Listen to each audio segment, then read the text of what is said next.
I'm hoping that, and for those who haven't read the book, it's okay.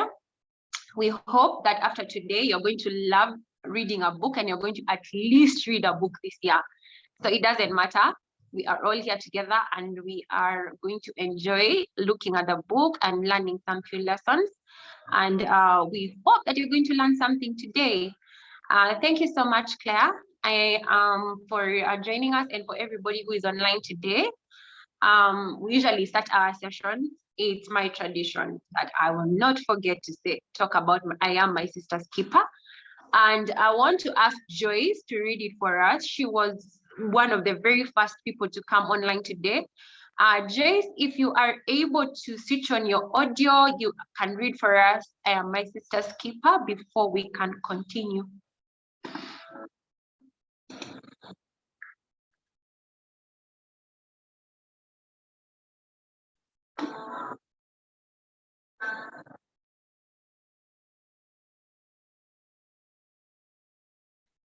If she's not able to, we can have Carol Mugume.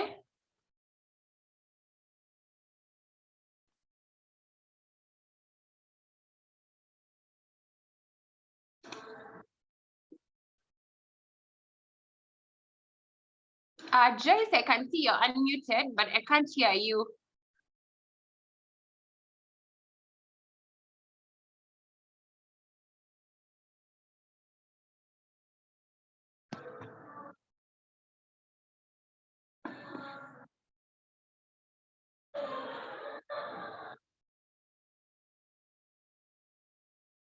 Anyone else who can read for us?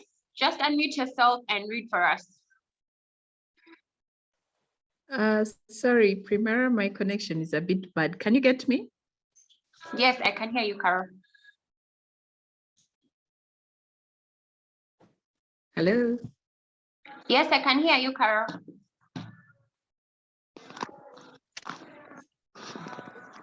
Primera, yes, we can hear you.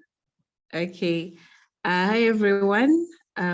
Let's get in. I will build my sister up, encourage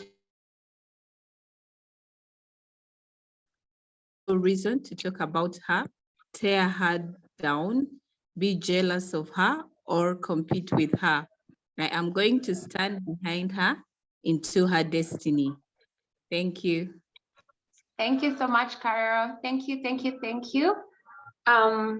This month, we are reading a book by Lois Franco, which is about stop sabotaging your career. 8 proven strategies to succeed in spite of yourself. So I'm just going to ask everyone who has read, you haven't read, you still have an opinion, you're going to give us something on the chat as we go through the discussion. You're welcome to be part of it. You have all worked, had employees, or even an employee, even a domestic worker is still your employee in one way or another. You have been an employee, you have employed people, we have an opinion. And we have gone through some of these things, and I'm going to be excited to see them on the chat and to hear what you have to say. Now, Dr. Lois is not with us today. We had asked her to join us, but she's writing a new book. So she has taken a sabbatical, and she's somewhere for a couple of months, somewhere hiding to be able to finish her book. But she says, once she's done with her book, she will come back and meet you ladies, and we'll have another discussion on women and career and sabotaging their careers, and any other questions you might have for her.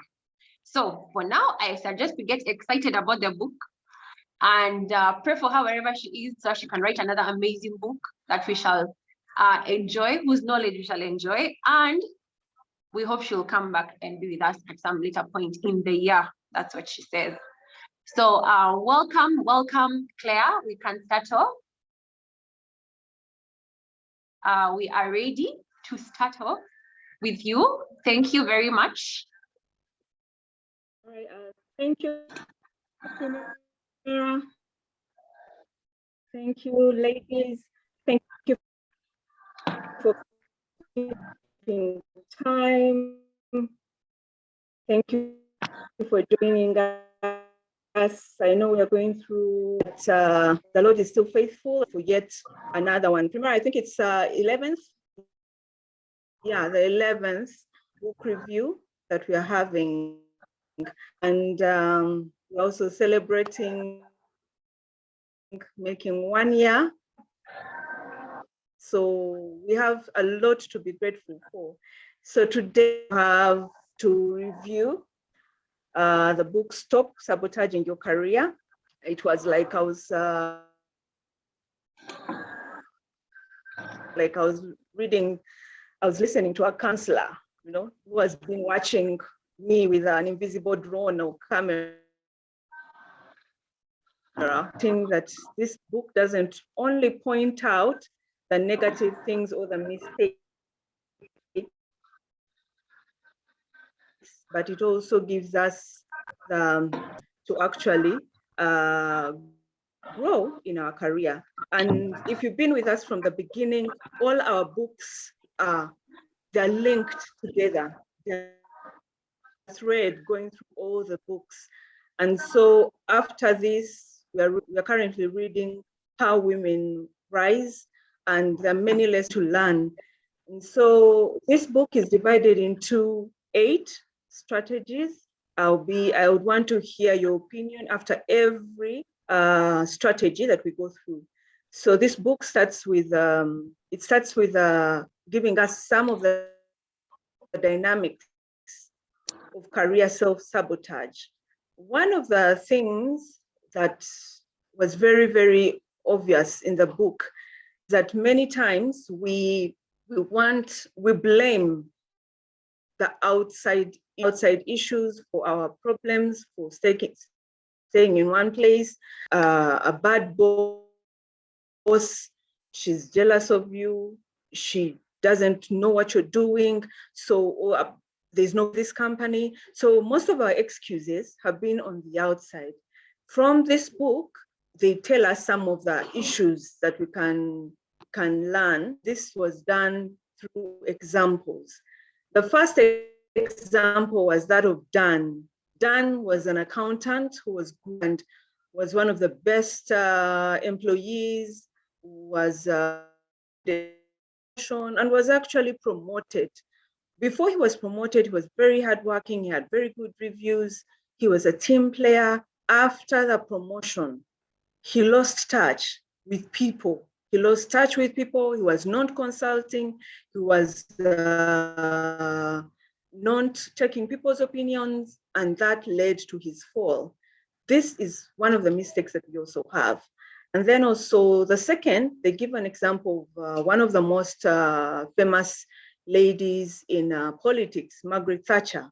She is known as the Iron Woman of Europe because she was so assertive during that time when women did not have a voice. Margaret came out as someone who was very strong, someone who would make decisions, would stand up to the men in the parliament. She could, you know, stand by her decisions. When she became prime minister and when she was given an opportunity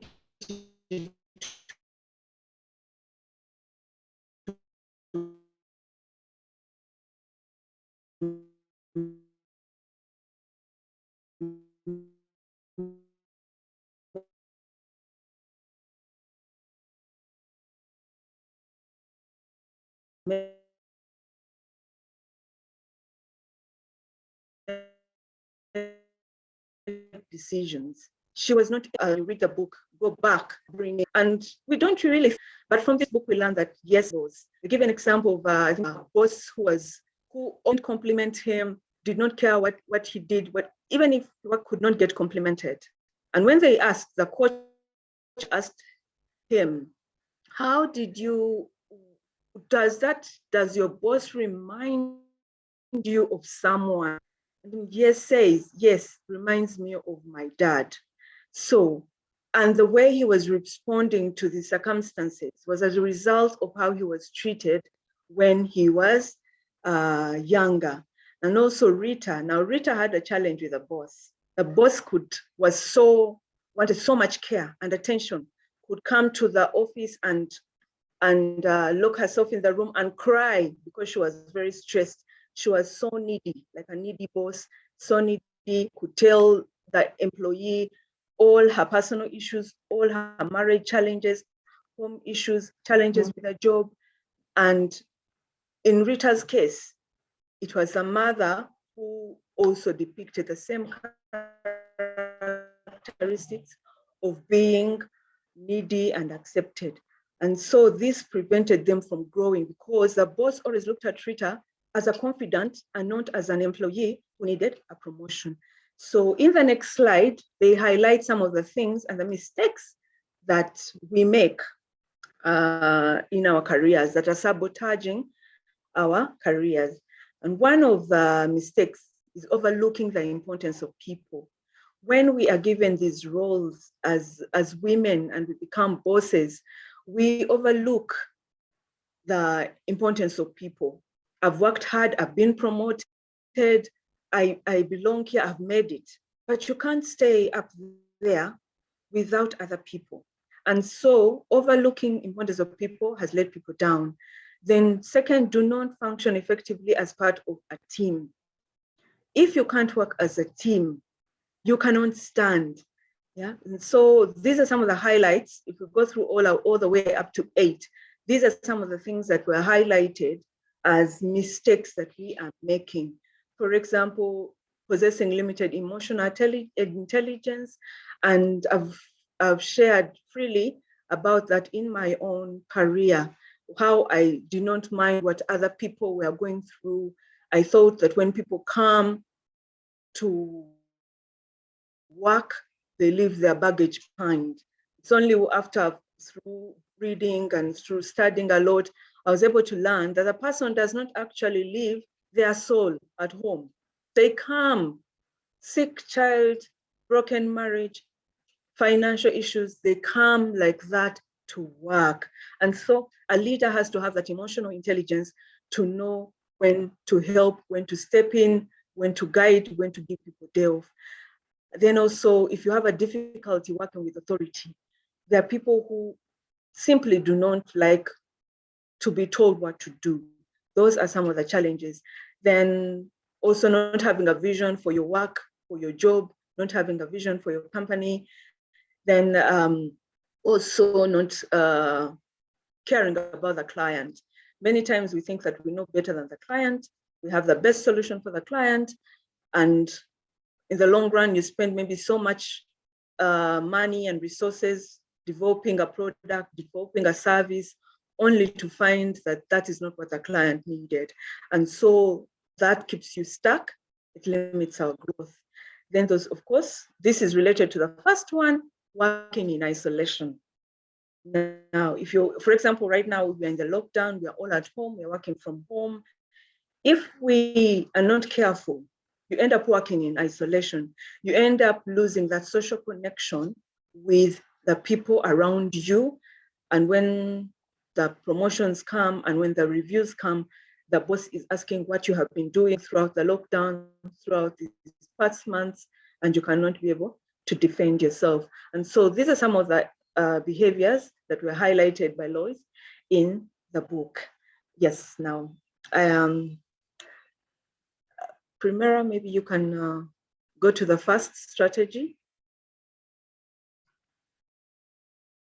Okay, so like I said at the beginning, in this book, they give us 8 strategies of how to avoid sabotaging our career.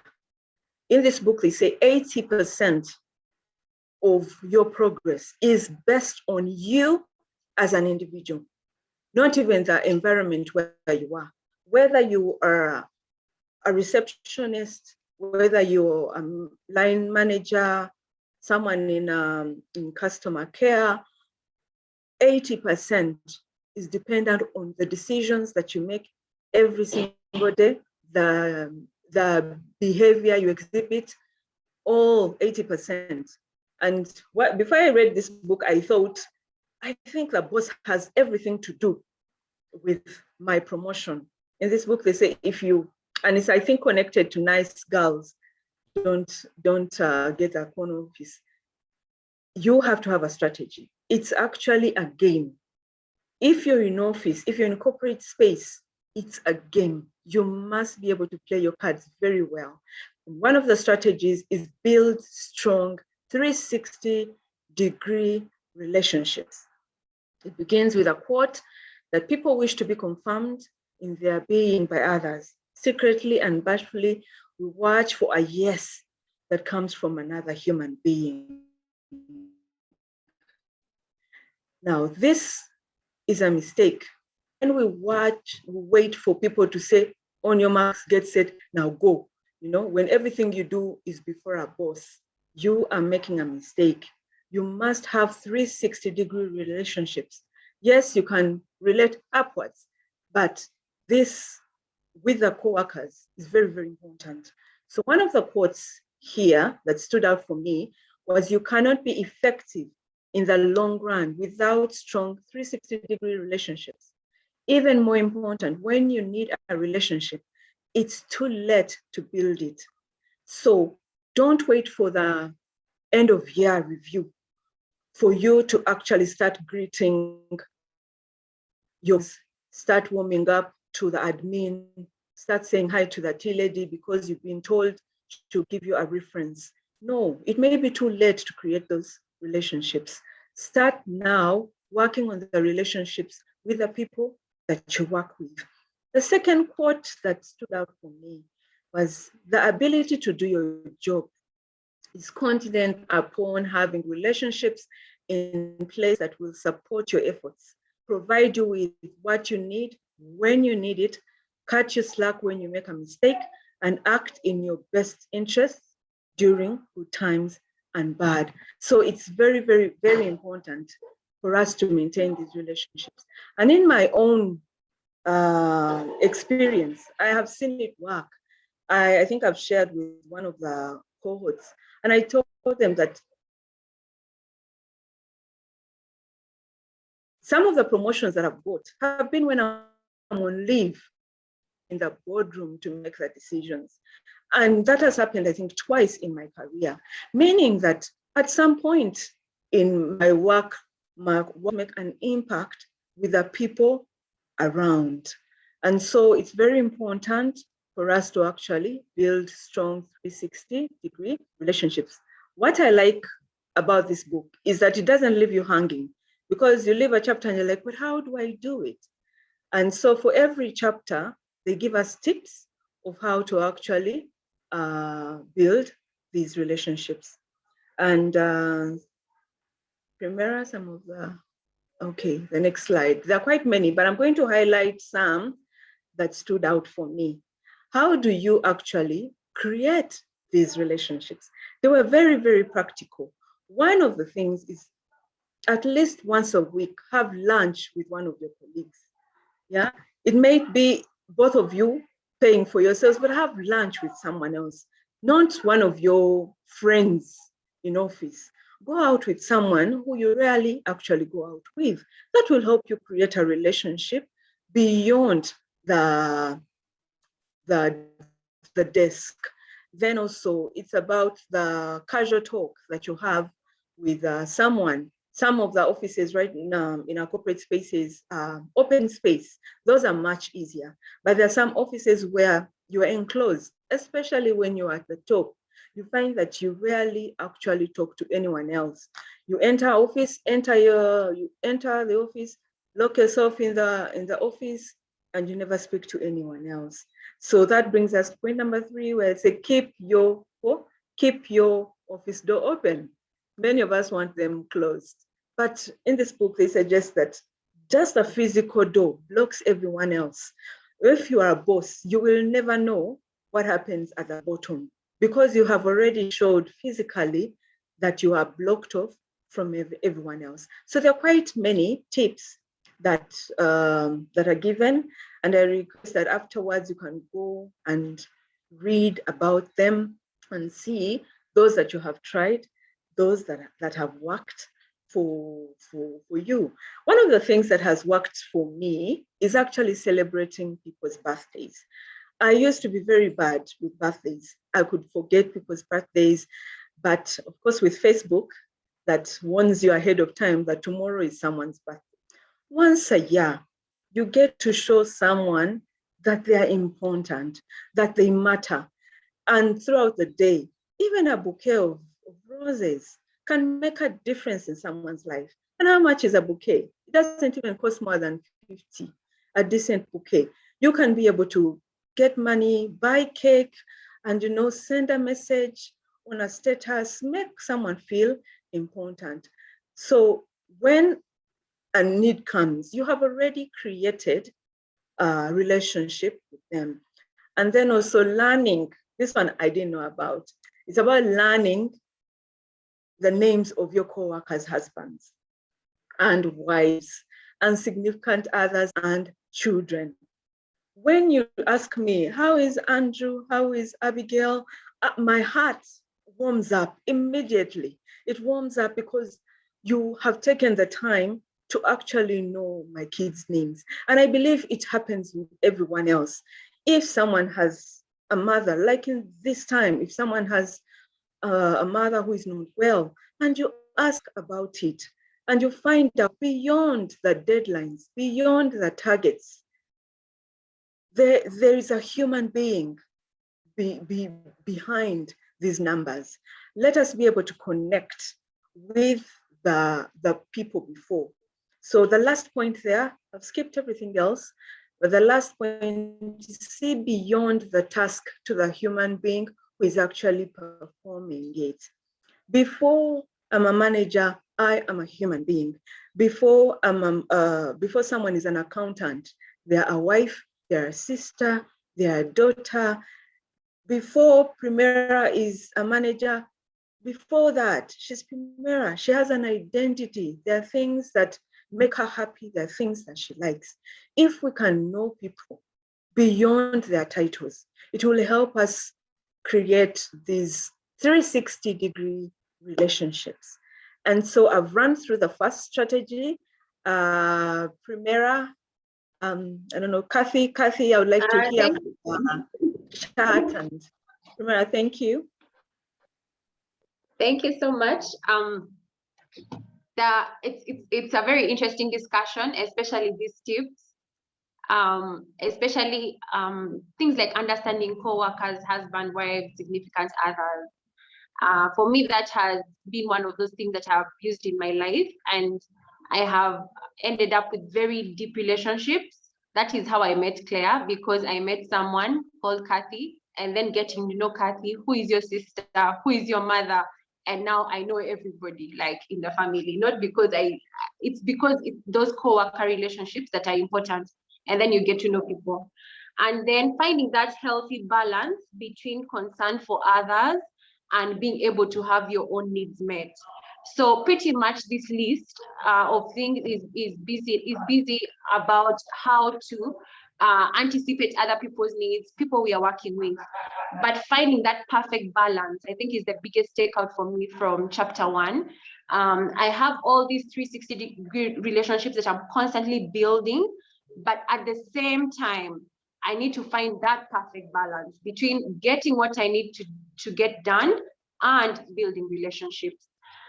Kathy, over to you if you are there and you can contribute. I can see you on the chat, and you have a comment. To be successful in her new corporate culture, the woman has to readjust her behavior to fit within her new boundaries. I don't know if you're there and you can comment.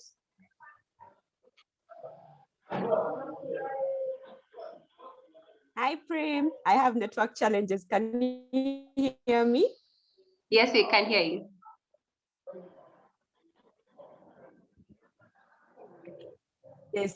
Yes, in the chat room, we have Fortunate who says, yes, indeed, we need allies. Do not wait for end of year review to start building relationships. And then Daphne is also making a comment that this actually reminds her of John Maxwell's book, The 360 Leader. Ladies, I think you can take note of some of these books that can be additions to this book. It's amazing what some of these targets, rather some of these nuggets can do in our lives. Prim and I are on the same floor, and just knowing the name of it's just takes her to another level of happiness. Every morning asking about that child, she feels like she's part of the family. Every time you're stuck and you just call up into them, get into, she knows who is in, who is out. So I really, really urge you ladies to have this 360-degree relationships built, because it's true that it's always too late to build one when you need it. So it's something that we can cultivate into our goals for the next half of the year. Thank you, Prim. All right, thank you. I have a question for Claire. This is a very interesting one. And it has happened to me. I think it has happened to pretty much all of us when we are working in our environment. I need to build 360-degree relationships laterally, upwards, and then I have someone in my ecosystem who has hurt me. How do I deal with that?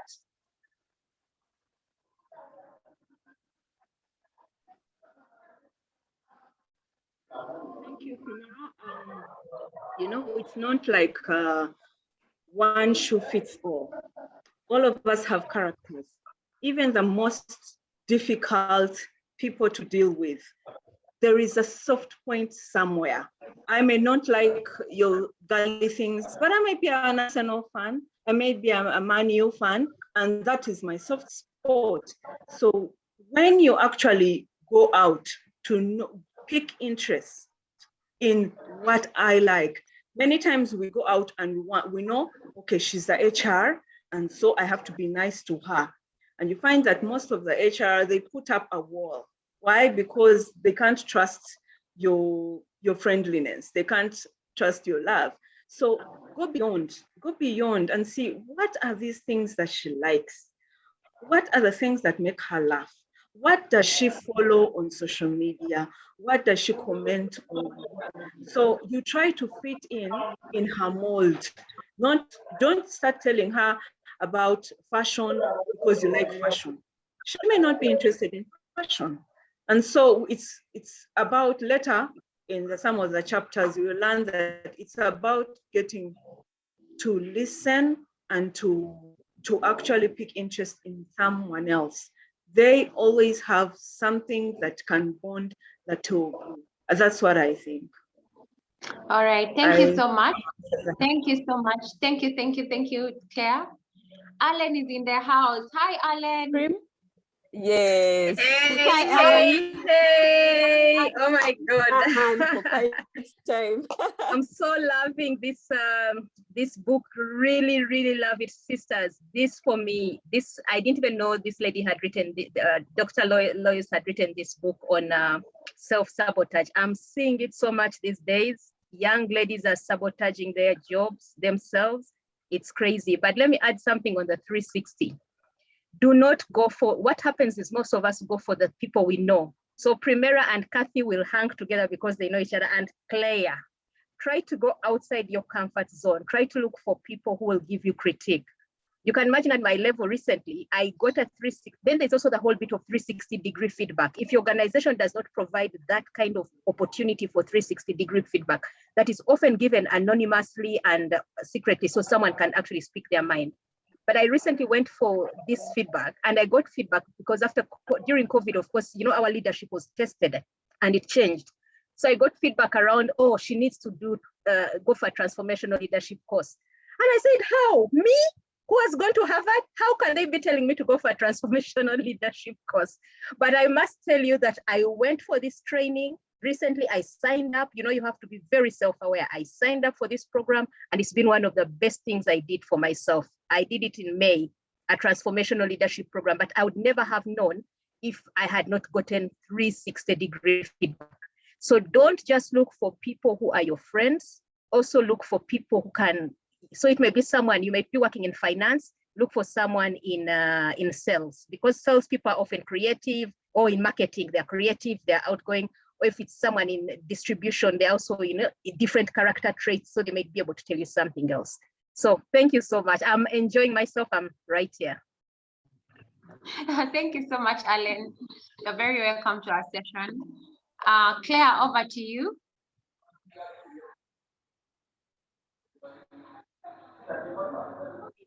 We're going to success strategy 2. Be an integral member of your team. Begins with a quote: teamwork is not a matter of persuading yourself and your colleagues to set aside personal ambitions for the greater good. It's a matter of recognizing that your personal ambitions and ambitions of the team are one and the same. And so here she talks about, she gives many examples of people who were perfect as individuals, but when thrown into a team, they were not able to actually work. They lost jobs, they lost their promotions, they were not able to be elevated to different levels of work. And so sometimes in our interviews, we say we are team players, we work on the team, with a team, you know, you're a good team player, but what does that actually mean? Yeah, if you're not able to share ideas, if you're always saying it's a golden idea, I will keep it to myself, I will be able to whisper to the team, to the boss, so they know it's me who has contributed that. You are losing the bigger picture. And so it's important for us to have teamwork. And one of the things that she mentions that spoil teamwork is the mini teams. In a bigger team, you create mini teams. And that's what most of the women do. You cocoon and create mini teams and isolate other people. If you are supposed to work on a project as a team, let us not look for who is actually going to get the credit. Let's look at have the end in mind and say, if we succeed, we all rise. It's not about Claire, it's not about her idea. And so that will help us in growing the team. And so she gives some tips, coaching tips on how to enhance your effectiveness as a team player. One of the things that is happening right now during COVID is that you are in a meeting and the meetings are actually exposing our mistakes.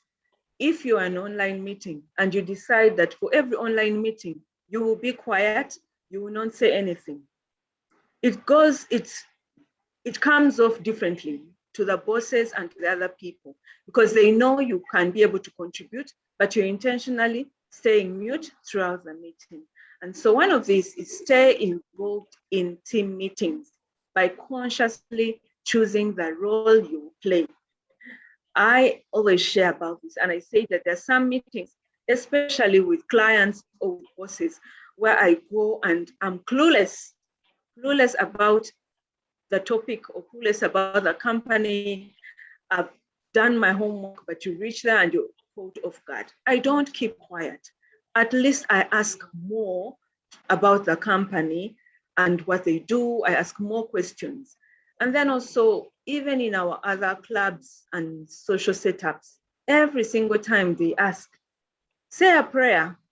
I say, today I'll be the one to say that prayer because that's the only thing you can do right now. Say something in those meetings. And then also pay as close attention to the team process as you do to the achieved task. Sometimes I know, like when we're studying, we would have a group and we're supposed to do an assignment. And for you, would say, you know what, I'll be the one to put all the ideas together. And you want to actually take credit at the end. But team building and being a team player means be involved in the whole process so that at the end, it is successful everyone. So they give different tips of different people. Now it's like if we're in this call and maybe Primera calls you out, it's not like she's being a bully. No, she's giving you an opportunity to actually stand up and speak. So they notice and invite quieter, more reluctant members of the team to speak up. By speaking up, you can actually know that, oh, I can do this. I remember personally, I actually shook myself that I've been able to grow through speaking. There are some speaking opportunities that were given to me, and immediately I would say, oh, no, I have another engagement. Why? Because I did not want to actually take up the role. I was very nervous. And right now, every invitation I get, I just say, yes, I'll go. And then I train myself to actually meet the standard. So every opportunity you're given, take it up. Yeah, take it up and also be involved. Now, when you're working offsite, like we are right now, it's very easy for you to actually stand out, and they are like you disassociate with the team members. And so if you miss some of the meetings, or if you don't pay attention, you find that you've missed a point, you've missed a connection. People ask you, hey, why are you in the meeting? I didn't know you were in the meeting. You didn't say anything. And if that happens once or twice and the boss is hearing, you are sabotaging your career.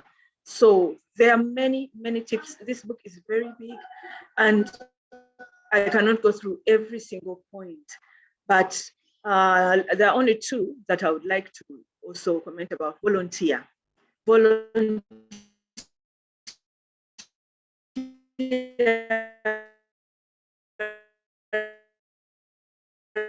for projects require you to work with at least two through volunteering and handling set that the boss didn't know you could do. If you're to have to make a presentation and you don't, and the boss they know you can actually do it, they will never give you that opportunity. If they say, we have a presentation, we're going to meet a client, be the first to raise up your hand and say, I'll do the PowerPoint, I will present. From there, they will see that you are a person who is confident, who can articulate well, who can be able to represent a company, even at bigger stages. And so it's very important for us to volunteer for some of these roles. That is when we show some of the soft skills that we have. The last one I would like to share here is about being patient with other people's ideas, yeah? With brainstormings, for example. If you're in sharing ideas, do not put other people down because you're the only one whose ideas count. Even that small idea can be watered, can be grown into a big idea. So that is part of teamwork, because if you're in a brainstorming session and people are giving opinions and you're taking things personally, you're putting down their ideas as silly ideas, or those ideas will never see the light of day, people will become shy. They will not give you feedback. They'll keep quiet and let you fly off on your own. So these are some of the tips, many more that were given in this book on how we can actually enhance our effectiveness as team players. Thank you. That is strategy 2. Thank you so much. Thank you so much, Claire. I feel a lot of synergy between these tips and my sister's keeper poem. The last tip about viewing other people's strengths as opportunities and not threats. That's very important. It's very difficult. It's not as easy as it is said. It's not very easy.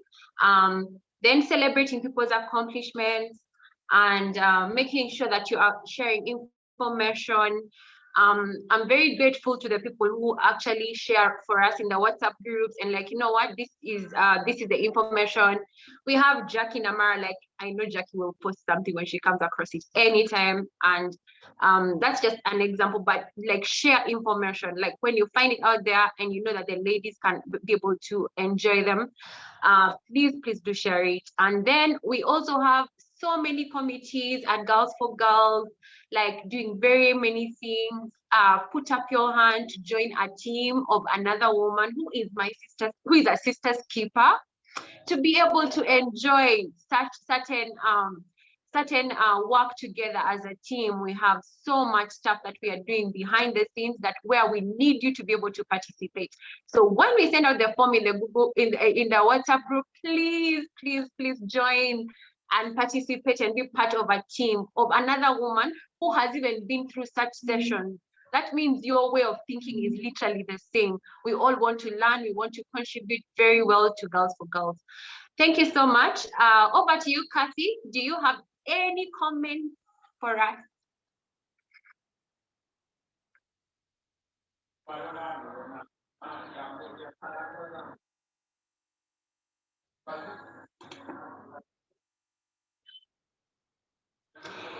I have a comment from Fortunate as Kathy is joining us. She says, volunteer, seize opportunities, work with others. We can win together. Thank you so much. Adrian, teamwork complements your weaknesses with your team's strength and vice versa.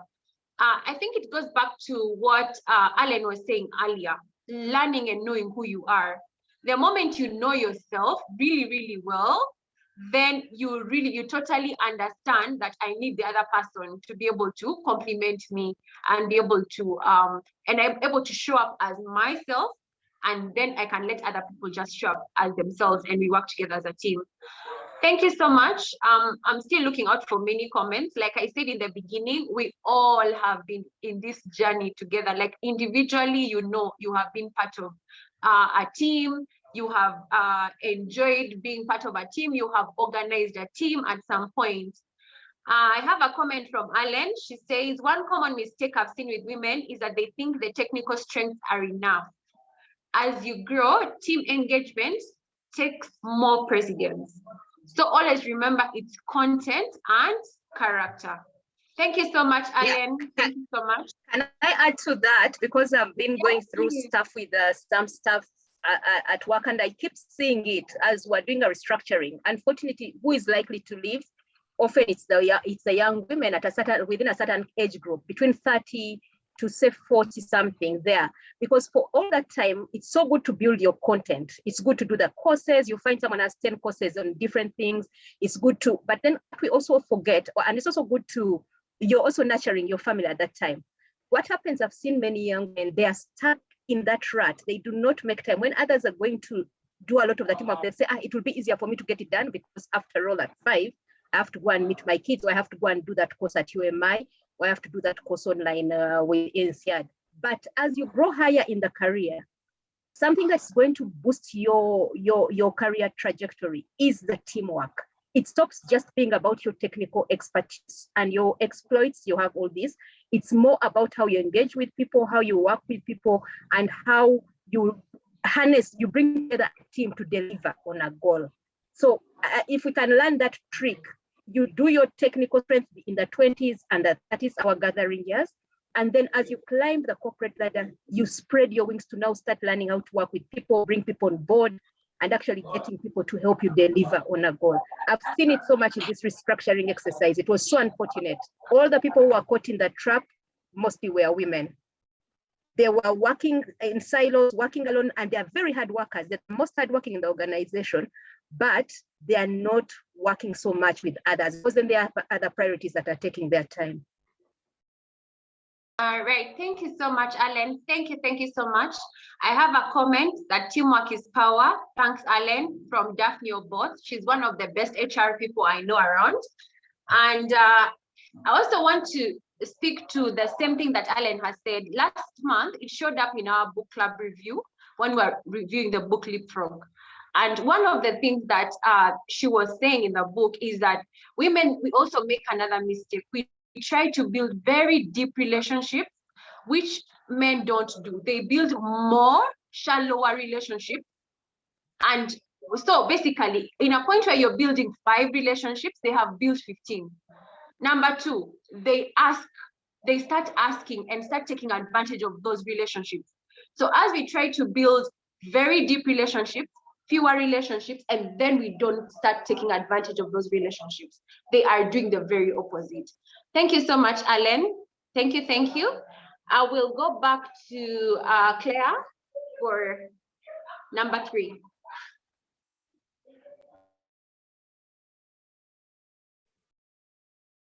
All right.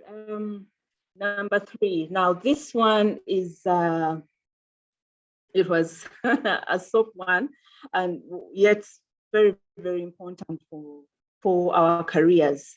Capitalize on the power of perception.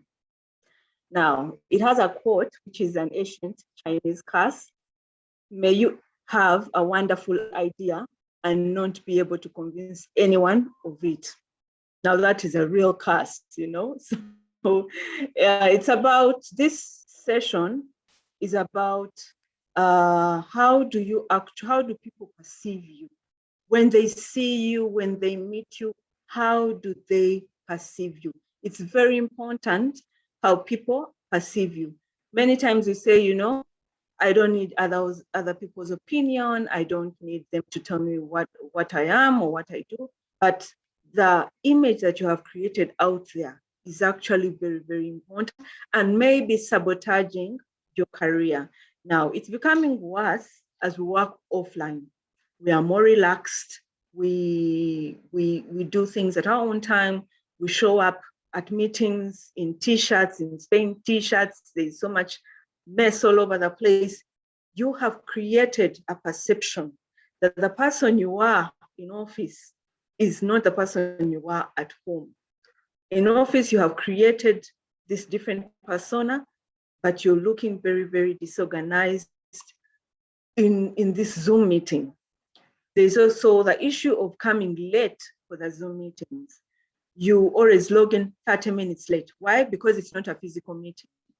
You have created a perception with the bosses, with the clients, with your colleagues that you have not respected their time, you have not respected their data.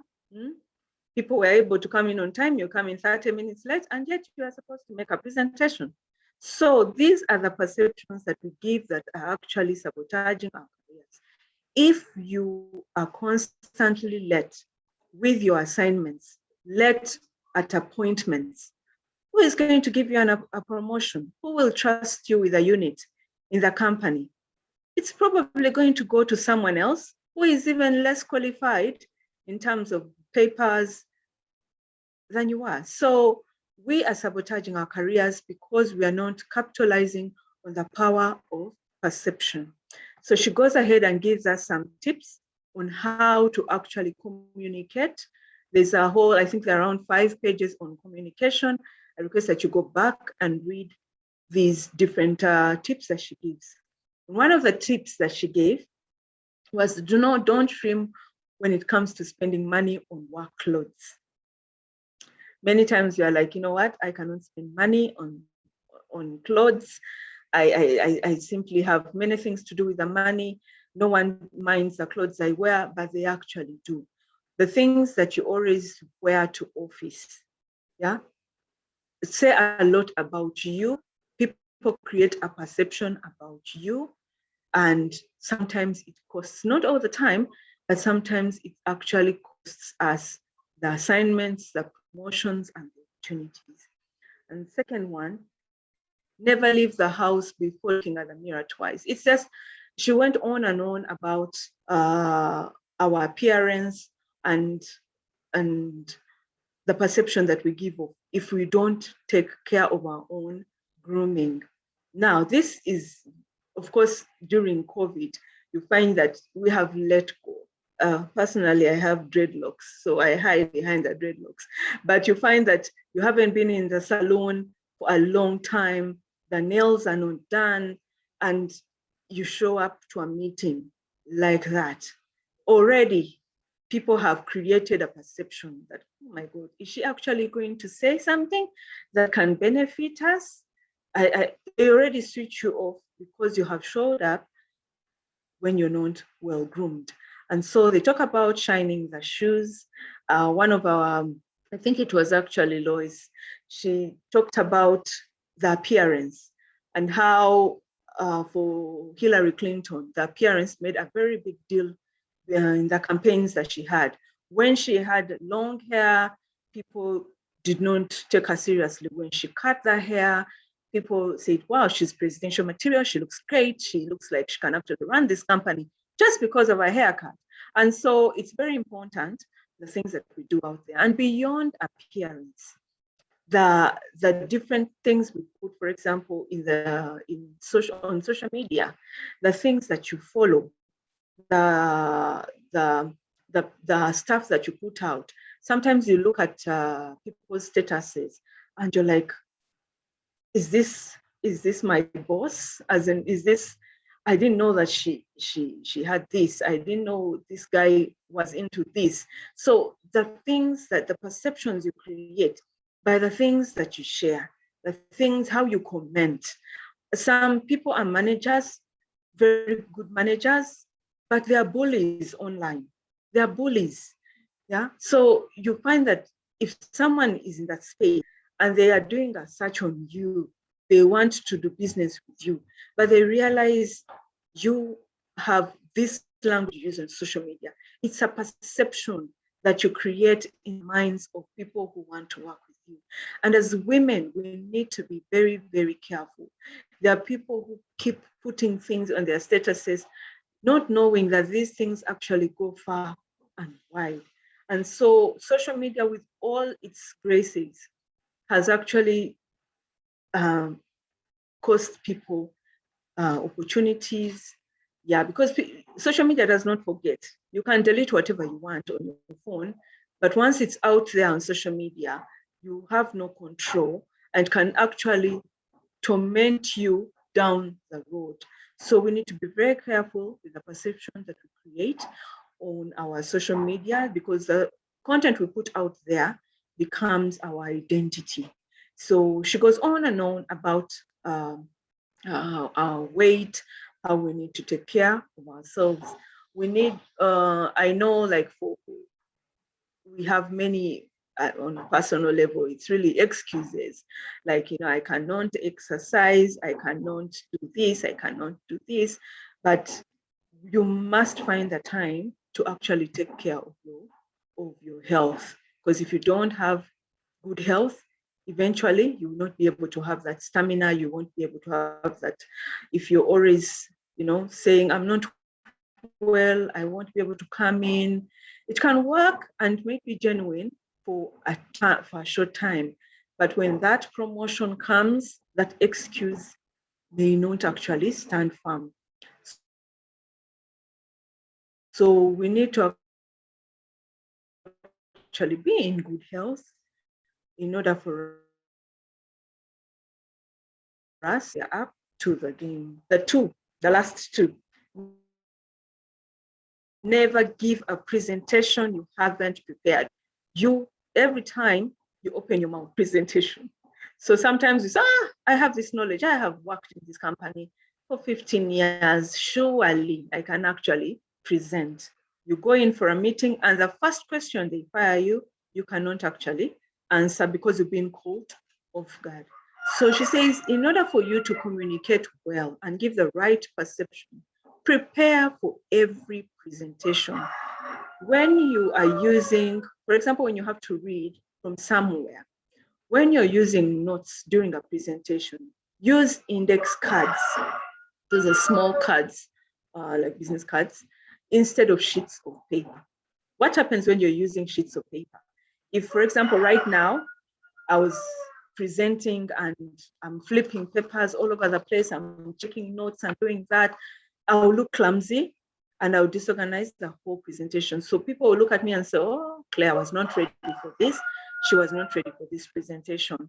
Instead, be organized, use index cards. Right now, I'm actually presenting, but I have small cards that are some small sticker cards that I have put aside to help me with this presentation instead of flipping through the book.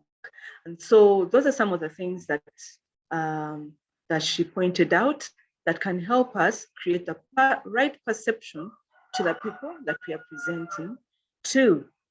Yeah, Primera, back to you. Hi, Claire. I'm going to propose that we have our whole session on image and communication skills. And there's something she says in the book, that there is a look and a sound to success. that is often difficult to define, but you know it when you see it. Ladies, that's just it. You know it when you see it. That's it. I wanted to call out Gloria, but I don't know if she's on the call anymore, but I had seen Gloria, Tibbs, and Birunji Korutaro. I want to call out those two ladies for a reason, and it's because of the image and communication, and also Allen. If you have met them in person, okay, I'm just going to call them out. If you have met these ladies in person, the way they talk, the way they sound, the way they walk, Allen, the way you walk, my friend, let me tell you, the moment you see how Allen walks, you will know why she is CTIO, where she works. She doesn't need to say anything much. The way she carries herself and her self-image, when she has not even said a single word to you, like she's so different. Like when she walks into a room, you will know Allen has walked into a room. In last sessions we've had, global sessions, you guys, have you heard Rita Motlana speak? When you see Rita Motlana speak and the way she even talks on when she is presenting to us, let me tell you, even when you have to meet her in real life, even when you're in Uganda, you will give Rita a job from South Africa just because of how she sounds. Gloria, there are so many ladies I could pick out in our chat today. And I tell you, when you meet those ladies, like in real life, the way they walk into a room, the way they talk, like image is so important. We know success when we see it. You don't need to be told this is success. We all know what that looks and sounds. Thank you so much, but I feel like we need a whole session on just image and communication skills because it is really, really diverse. And I think it's something we need to go out and actually learn how to do those things. It's not things that may come naturally, like let me walk into a room and walk into the room with success, with confidence. Those things sometimes don't need, they're self-taught and say, you know what, I'm going to enter this room with confidence, and then I enter it like that. She talks about even how you walk into a room, the length of your sentences, how you sound, how the pitch of your voice.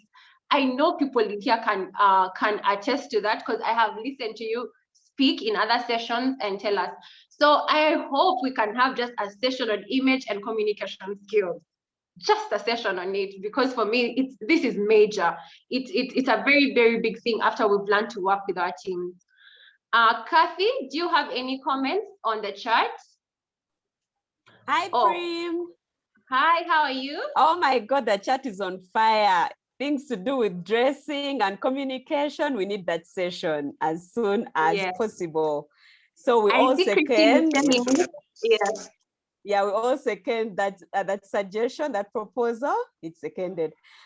Yes, so everyone is really in agreement with the fact that social media, we need to be very careful about what we post there, because these days, when you apply for jobs, they ask for your handles. And why are they asking for your handles? Because they want to see what character are you displaying. Because many of us sit and stand in front of panels, and it's like we are bipolar. It's a different person because we're really eyeing that job.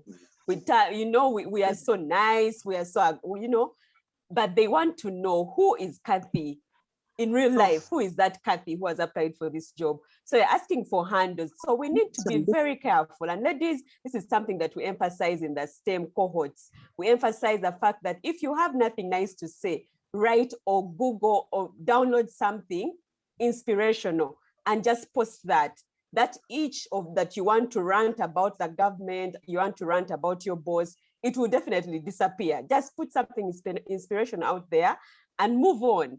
Let's keep certain things to ourselves or to our circles, but not on the internet. The internet is such a deadly jungle. And so, yes, we want to improve in the way we look. We want to improve in the way we sound. So we are looking forward to that session, Prim. Now, Claire, there was still so many unanswered questions from tip number 1. So I don't know how we're going to handle that. The 360-degree relationships.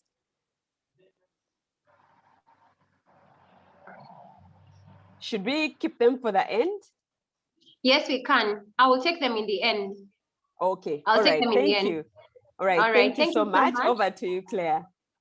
Thank you so much, Kathy. Thank you so much. I can see Christine and Fortunate told me I forgot Florence and Diana. Yeah, they are in my list. Trust me. When you see those ladies, like literally, image and communication and everything we've talked about today comes to mind from those ladies. Thank you so much. We go to strategy number 4. Claire, you're welcome. Okay, we are halfway. So strategy number 4, it's about developing your emotional intelligence and likability competence. Now, in brief, be nice. That's what they're saying. In this particular strategy, it's about be nice. You can make more friends in 2 months by becoming interested in other people than you can in 2 years by trying to get other people interested in you. That's by Dale Carnegie. And so in this particular chapter, she gives tips on how to listen and how to actually be interested in other people. Care about whatever you're doing, how it's making them feel, how it's actually reflecting on someone else. I think before we opened up for the rest of the participants to come on, Primera said she doesn't watch news anymore. Why? Because of all the negativity. Because of all the news and the negativity, you can actually have a mental breakdown. Why? Because of all the information that is being fed to you. You feel like, oh my God, there's no tomorrow, I can't make it. I think I'm going to lose my job, I'm going to lose my health. There's so much death around me. The more we fill up all this with the negative things, like Kathy says, sometimes we send out all these comments about how the sky is falling. Yes, the situation is actually dire. The situation is terrible. But the simple comments that you give, for example, if someone says, you know what, Claire, I tested positive, what is the next word that comes out of your mouth? It can actually be very, very damaging to their emotional health. And so this particular session talks about being mindful. Many times we teach our children to be kind. We say, share your snack, share this, be nice. We have not learned these lessons ourselves. In our office space, are you actually nice? Are your comments actually bringing environment in the office? So this session is about heart to heart. And they give us some tips on how to actually enhance our emotional intelligence so that we can be able to grow not only as managers, but also as team players. One of the tips that they give is never embarrass anyone, ever. And many of us do that. You're in a meeting and you decide to embarrass, make a comment, make a smart comment that is going to embarrass someone in the meeting. You may take it as a joke, but it may be very, very damaging to the person's image and also to the emotions. So one of the points that she gives is never embarrass anyone. Then don't tell jokes at the expense of anyone except yourself. Many times we try to create a positive environment by making, saying, bring a little bit of humor. But if you make jokes, for example, about someone else's appearance or someone else's weight, and she's conscious about her weight, or she's struggling to actually lose weight, or she's trying to improve on her image, and you crack a joke about that might actually not be very good. So there's also solicit and act on 360-degree feedback. This point number 3 is very spot on, like Alan shared. it is important to actually get the feedback. Feedback does not only have to come from your boss. Feedback can come from a colleague. It can be feedback that will help you grow. And when we receive this feedback, how do we actually react? So let's be open to feedback. If I have made a mistake and someone actually comes and corrects me and tells me, Claire, we were in a meeting and you did not give me a chance to speak. I think next time, please give me a chance to actually speak because I have an opinion. That is feedback for me that, oh, next time I should be mindful of, if I'm closing this meeting, I'll be able to ask if someone else has a contribution before I close the meeting. So that is an area of growth for me. I've been able to receive the feedback, taken it well, and been able to improve. And then also publicly praise, privately criticize. Now, in our corporate space, I don't know about you all, but in our corporate space, there's a lot of criticizing in our meetings, there's a lot of criticizing in our meetings. And yet when someone does something good, they're never given the credit. I remember when I was an advertising manager, and I would tell people that, you know what, you don't meet your targets, you've let the team down, we're just this bit, if you carried your weight, you'll be able, now we are missing our bonuses because of you. I later learned that was not the right language to actually use. And so I have learned to give public praise. If someone has been able to bring a unique idea, bring a unique client on board, sign a unique account, resurrect a dead account, I give that credit. And I actually seek out that credit before meetings so that I can be able to give that person praise, have a hand clap for them. Even that small praise actually means a lot to the person and encourages someone to put in more effort. Then remember to say please and thank you. Now, these are things that we teach our kids. Say please. I will not give you this because you haven't said please. Say thank you. And yet, when we grow up, how we forget these things, and they actually cost us. They are sabotaging our careers because we are not polite. We are not polite. We do not say thank you. You sign business, you never go back until the next time you need business from a client. And these have cost us businesses, because if you have a relationship this month and the client goes silent and you wait for them the next time, there might be someone else in between there. Your competitor is busy quoting your client.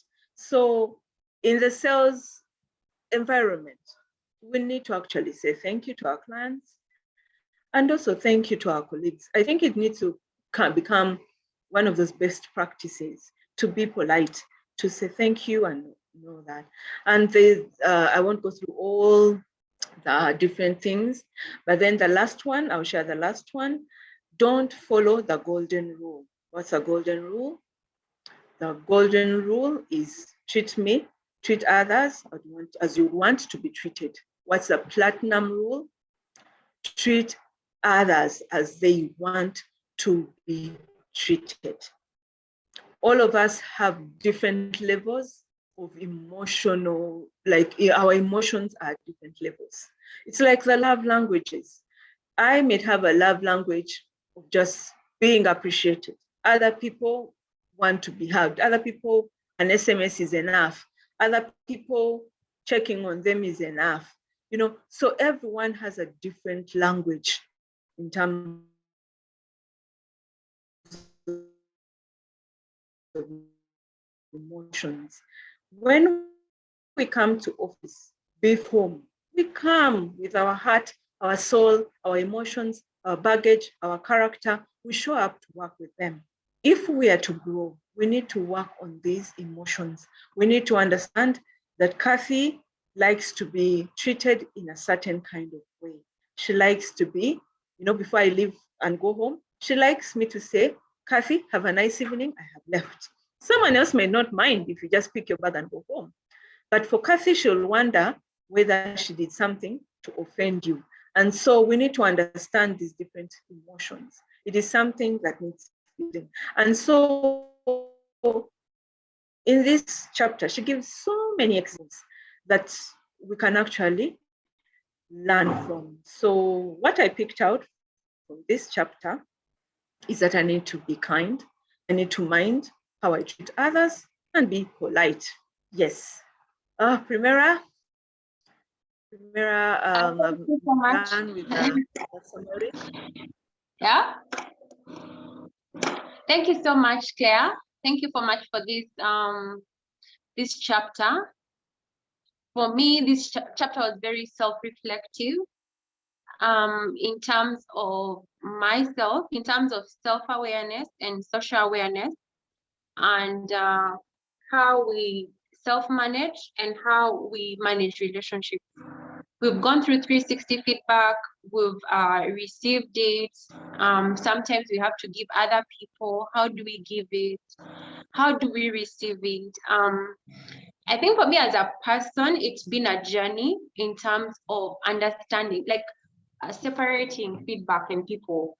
Like if Claire tells me something, it's not personal, it's something that is supposed to build me. Being able to separate those things helps a lot, especially in our environment.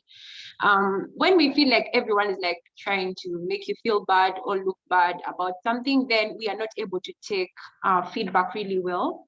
And that means we're not able to build ourselves. And that means we are not able to be aware of who we are. So for me, it was a very self-reflective section.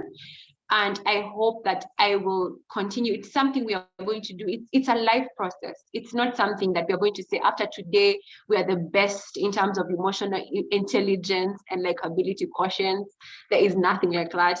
It's something I'm going to put in my notebook and I say these are things I'm going to work on this month, this next couple of weeks, this year.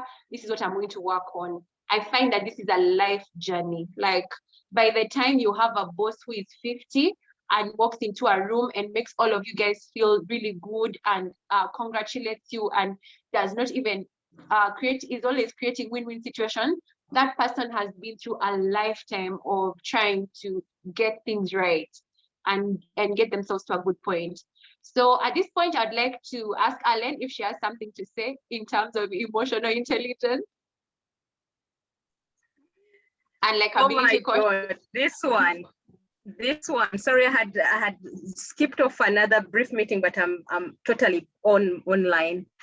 This one, sisters, this one is a killer. Emotional intelligence. I don't even have words. We have to be self-aware. The author, Dr. Lois, talks about blind spots. At times you may not know. So Claire or Primera or myself, you may not know that maybe you don't have good listening skills. Maybe you may not know. And for me, what has helped in the most recent past, taking these personality tests. For instance, at times I would see myself sitting in board meetings and reacting in a certain way. They call it maybe throwing a tantrum in the way in that professional speak. You're not throwing a tantrum over kids falling down, but you're actually asking questions and you're getting angry and you're wondering why. And when you understand your personality, you're able to know how to tune in some things and tune out. Unfortunately for us, many times we do not focus on EI, and yet for career growth, EI is, I think, even more than technical skills. You might do all the masters, all the PhDs, but if we don't have EI, the journey stops at a certain level. It just stops at a certain level. So I would encourage you all, look for courses on EI. They are there. There are some good courses. There's one I was told recently, if I get it, I'll share it on the groups. But understand where you stand first and foremost. Remember, it all starts with you, me, you. Understand where you stand, your personality, how you relate with people. You look out for your blind spots and then see how you can overcome them. And it can be done.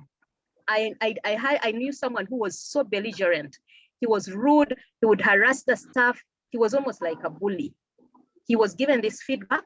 And the most important thing is to take feedback and work on it. That feedback. Most times what happens with people, we get this feedback and we go and have a pity party with our friends at Cafe Javas or somewhere. And we're crying and saying, Primera, can you imagine they said that I don't listen or that I don't communicate well, or that, and it stops there. But most important, get that feedback and work it. So this person was told to be belligerent and all, and he got that, went and did a course over a whole year and went through exercises. And they're even breathing exercises, calming exercises, but also technical exercises. And he was able to overcome those things. There are ways you can check yourself if you're going to answer rudely, or if you're going to, to cry in the meeting, or if you're going to, we need to really take this seriously. Me, I think among all the strategies, emotional intelligence comes number one for me at a certain level in your career as you're growing higher. Yeah. All right, thank you so much, Alan. For me, like I've said, it's one of those, as in it was a really, really, really nice section. And for me, it was like writing things down and trying to give myself like a plan to actually like work on them. It's not a matter of just saying, like Alan has said, or having a pity party with friends because I got certain feedback. It's sitting down and actually thinking, how do I get this feedback turned around within a certain time? Yeah, thank you so much. Over to you, Kathy. Do you have anything for us from the chat? Thank you, Prim. Thank you, Alan. Thank you, Claire. Yes, we do. People are so appreciative of this information. EI is something that is very, very, very important for all of us, especially ladies. We get so many complaints that lady bosses can be really bad. So we need to take this feedback in good faith and improve. Alan says there are so many, you can take a personality test and then have an expert take you through it so that you understand where you need to develop. Fortunate has also shared a link where you can understand your personality.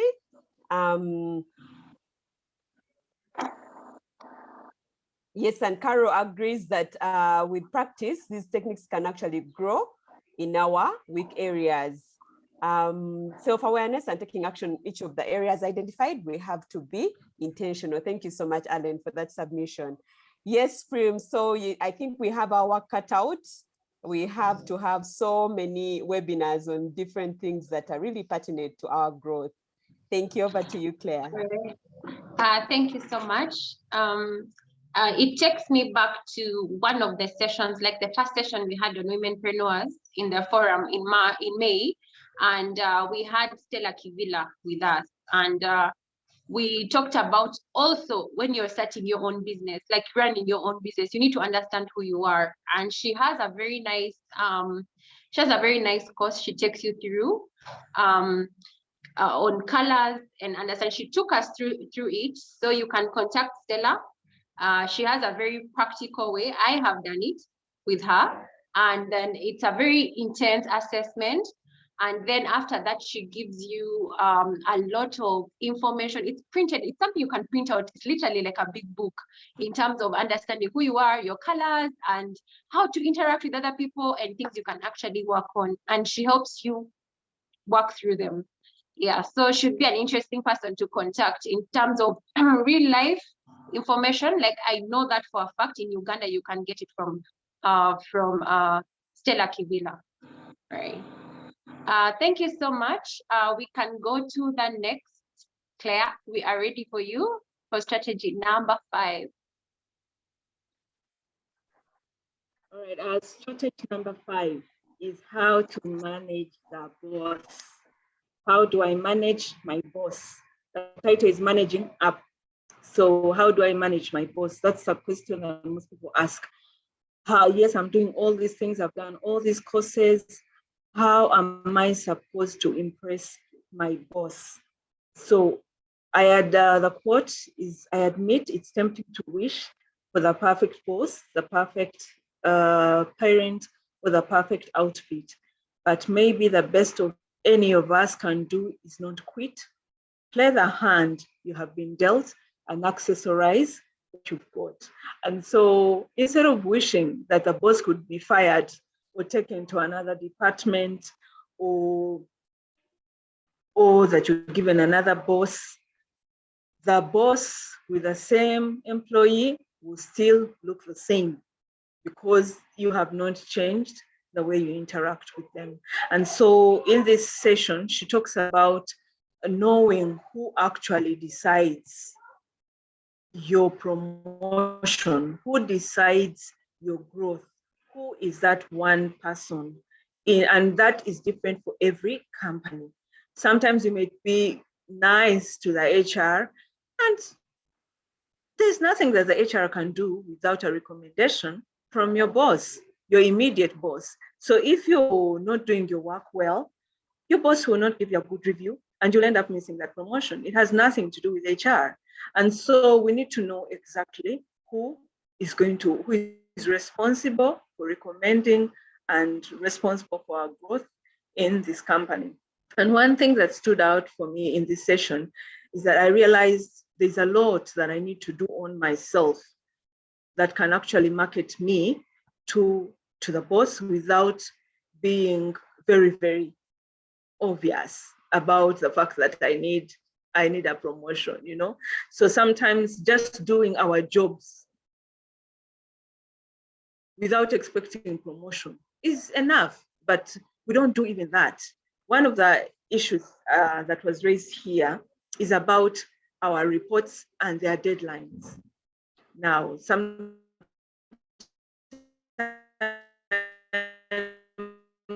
especially here in COVID-19, because I was waiting, I don't have a sticker, so I can't do a lot.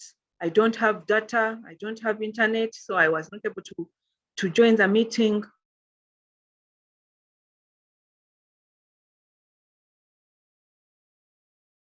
What are you telling your boss in your office attended the meeting?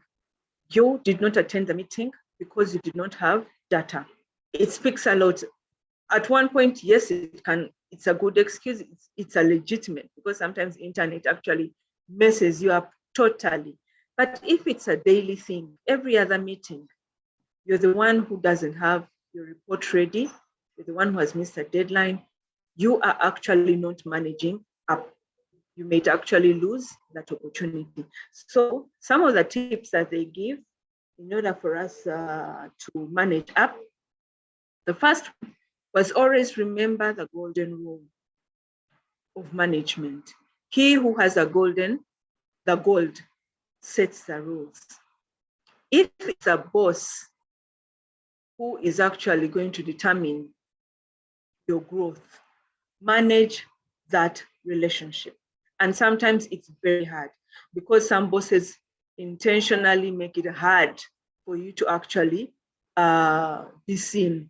And so we need to know how to manage that, and then choose your battles carefully. Not every argument or disagreement should actually become a battle. You don't have to argue about everything in every meeting. It does not make you brighter. It does not come off well if you're always the most assertive, most rebellious, most vocal about every opinion. It might actually cost you that promotion. And then feedback, like Primera said, how do we behave when we are giving feedback or when we are given feedback? So number 3 is make giving feedback to you easy by asking the boss how you can improve. If you are, and in most cases, you're not 100% perfect, they'll say, yeah, it was a good presentation, but next time, please do this. Next time, please prepare this. So you've learned something. So intentionally ask for feedback so that you can improve. And then one of the mistakes we make is to confront our bosses in the present boss. You try to make them look bad in front of the CEO. This is not good, and you're actually not managing up. And so we should not do that. So the other one is deliver more than you asked for. Many times we give bare minimum. You asked me to do this, I have done it. I don't do anything extra. And yet, when at the end of the year, you're given meets expectation, you argue about that. You feel like you need to be given exceeds expectations, but you've never exceeded on the assignments. You have just done the bare minimum.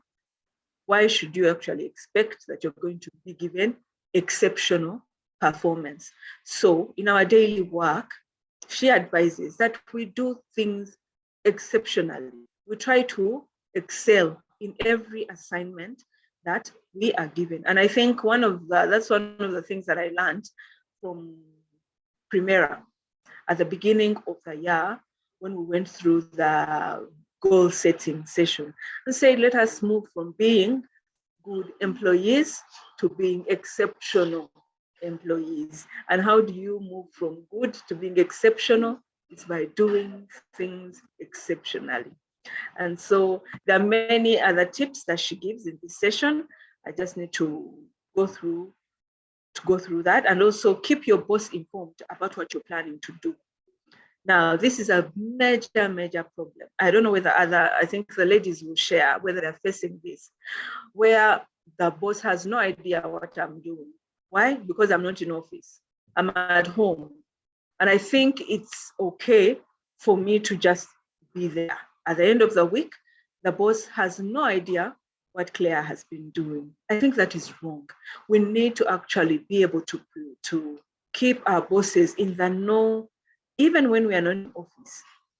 Be able to send the boss a report that today I was able to send out a proposal to these clients. I was able to finish these assignments. I'm on track with this other assignment that I'm doing. This will actually help.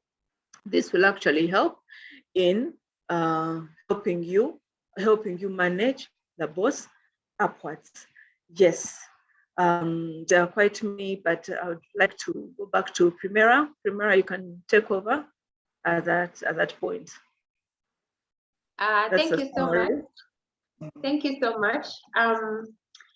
I've had the same amazing boss for 8 years, and I have issues leaving the boss. Literally, like I can leave the job, but I don't leave the boss. He's like, I don't know where to begin from. So the book says that about your manager. First of all, the book starts with remembering that your boss is not your mom or dad. It was a very interesting thing, like straight up. By the way, your boss not your mom or dad. So you need to first remember that. Then the other one was about remembering how human they are in terms of them interacting with you, being able to receive feedback, and being able to work on it. I don't think I've been the best subordinate, to my boss, like for the last 8 years, but he's been an amazing person. He grew me from the day he picked me up, and then we've grown together over the last 8 years. And I don't even think about what we do because we work together very seamlessly. And I don't know, I can't leave my job because of my boss, not because of anything else, just my boss. And we try to, there are things that have come up about keeping each other in knowing what the other person is doing. That means even if my boss, I actually left my job for a period of 6 months, but I don't think many people even found out. And when I came back to my role, my boss was going on leave. So they could call me and tell me, you have to come back to your role. Your boss hasn't been on leave for a year and he needs to go on leave. And I remember coming back after 6 months, but we'd worked together, I think, for 5 years to that day. And the day I took over, because he had gone on leave, I didn't even call him for 3 weeks because I knew where everything was. We'd worked so closely together. I know what he thinks. He knows how I think. We share our thought process when we are doing everything. I was able to sit in for him for a whole month of leave without any issues anywhere coming up, because you understand how someone works. I know how he wants his documents done. It's not a fight that I'm going to do them like this because I feel like it, but it's about that understanding of who you're working with and how to work with them. Honestly, I really, really love my boss. If you know him, please tell him I said it. Thank you so much, Claire. Over to you, Kathy. I know, Kathy, you will tell him. Over to you and the chat, and tell us what people are saying about working with their bosses and how they manage upwards. Thank you, Prim. Thank you, Claire. Yes, Prim, your boss, I adopted him at some point. He's amazing. He's amazing. He makes my life so easy in certain areas of my job. Yes, people attest to the fact that yes, the boss always has to shine. That's a comment from Fortunate. You must make your boss shine. You can be assertive, but still remain humble. Adrian also says that, yeah, it takes us back to the previous strategy of EI. Know what to say, how to say it, and when to say it, because many times when we are angry and we just have those outbursts and they don't make you look good at all. And then we have a question. How do you keep your boss instructions away from your boss? For instance, if you are a manager, then you report to a senior manager, the senior manager reports to the general manager. So if the general manager gave you instructions not to mention, how do you keep that information away from your boss? Yet the strategy is telling us that you have to keep your boss in the know of certain things, that especially those that are pertinent to your job. I don't know if anyone has an answer to that. I do. The easiest way. That's the easiest way. Please never try to be. I've just put in something there. Try to avoid being a sucker, a hanger on, or to suck up too much. Yeah? Sucking up. You shouldn't. Managing up does not mean going to the boss every break time to tell him, oh my God, you know what Claire did, or do you know what Kathy did? No. But let me give you how managing up. I did my first master's in the UK. I came back and joined with a number of friends who are all international graduates recruited. I was living on my desk and laptop. Guess what my colleague was doing? I had also joined Hash, came from the UK as well. At 10 a.m. should be having coffee with the boss. And they were both smokers, so they would also enjoy a cigarette together. So I thought that I would be working. I was 22, 23. I was working. My head was down on that desk. I would churn out telegraphic transfers and all. But she knew that the trick was to actually engage, talk to your boss, get to know your boss. But please do not confuse it with sucking up. Do not confuse it with trying to be a goody-goody. Do not confuse it with trying to be the biscuit, the one who is telling them secrets. No, you can talk about the football club. You can talk about Ericsson. Even me, I know Ericsson now, the Danish guy who collapsed on the pitch. You can talk about Ronaldo. You can talk about golf. Talk about Bloomberg. But find that opportunity to engage the boss. That's one part. But the other part is also, Claire has given the tip so well. Always do more than you're asked of, innovate, put yourself forward. I remember how I started getting attention of the boss. I started coming up with ideas. I kept saying, but why don't we do this? Some of the ideas, I am the first to introduce Luganda speaking in the bank. It was a purely English speaking bank, but Luganda adverts and Luganda commercials, because we're getting a market. And now all the banks are doing those Luganda commercial adverts. I was the first to introduce Luganda forms for filling in, So I came up with so many innovations and ideas. That is managing up. Managing up is not sucking up. Managing up is not being a goody-goody. It's not being a biscuit and trying to there's a way you warm yourself into someone's good books. No, because it will be the fastest way to make people hate you, to make yourself alienated. And if that boss leaves, God forbid, what happens to you?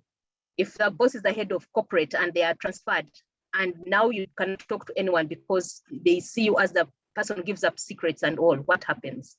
Yeah, so manage that process. It has to be professional.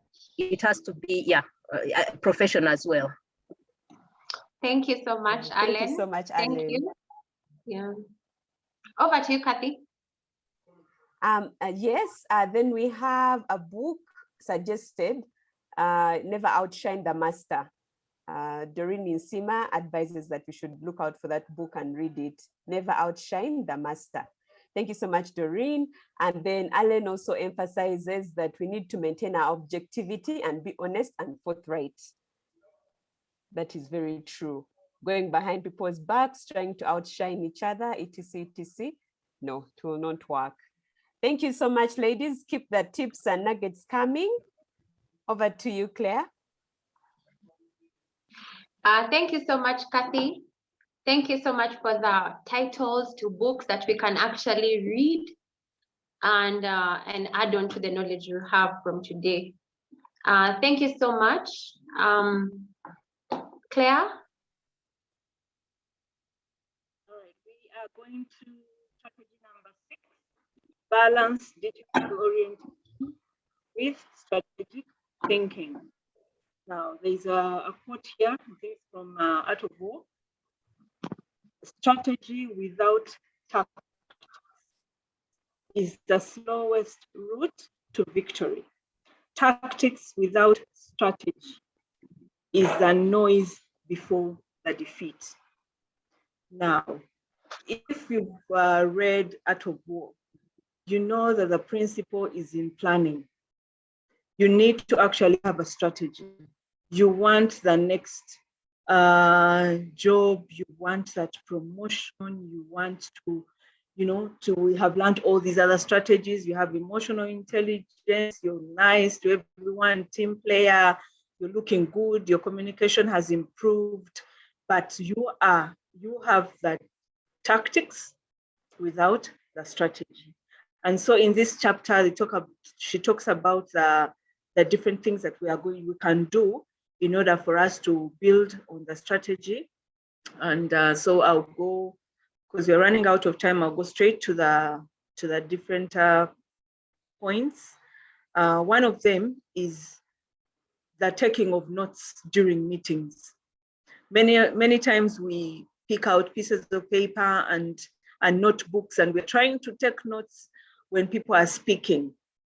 She advises against that, because you're writing notes that you will never refer to after the meeting. And that one is actually very, very true. Many times I write notes like I'm the secretary to the meeting, and after the meeting, I close these out and leave. I never refer to them until the next meeting.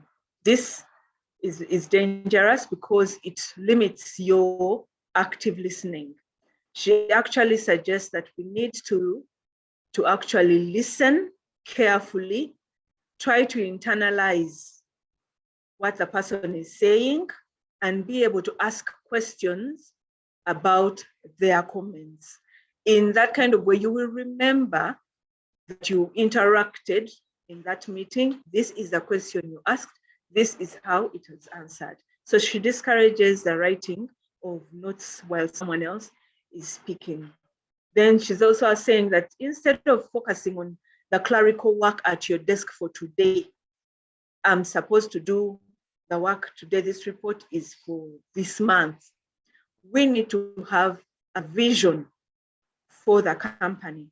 Do we understand where the company is going? What's the overall strategy? How do I actually fit in? If I give an example, if for example, the company is going digital, like many companies are, where I sit at my job, I need to be able to say, how do I fit in with the new direction that the company has come up with? If the clients that I service are looking at the digital route of advertising, how do I actually change my style of selling to fit these clients? That is thinking in a strategic way. Yes, I've been selling for years, but my style of selling needs to change from mass media to digital. This is how I can repackage myself for digital. And so we need to be able to think beyond our desks. If, for example, you are a receptionist, your role has been to answer calls that are coming in. What more can you actually do? How do you grow from being a receptionist to actually organizing events for the company, organizing meetings, organizing parties at work? How can you do a bit of admin work? How do you follow up vouchers? How do you do more than answering calls? You can actually grow into customer experience, grow into customer care. Has the boss given you the promotion? No, but you have been able to grow as an employee. And so she gives many, many details. The best was number 4. Number 4, I wish Premier I could change the slide to number 4 so that people can read number 4. Number 4 says, read books. Number 4 says, read books and journal articles that expand your understanding of trends in your field of expertise. Now, this one I can attest to, that the different books that we have read from the beginning have actually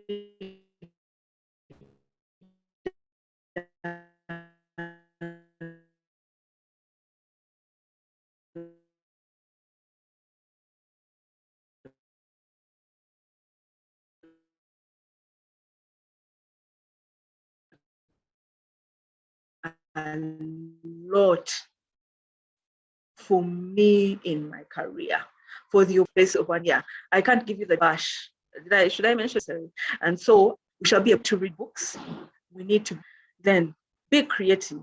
Alan talked about that. Let's be creative. Let us, prepare mentally prepare and practice your message before giving your opinion. We don't just enter a meeting and say, no, I object, I object. No, what if you're objecting? Why are you objecting? What other suggestion do you have?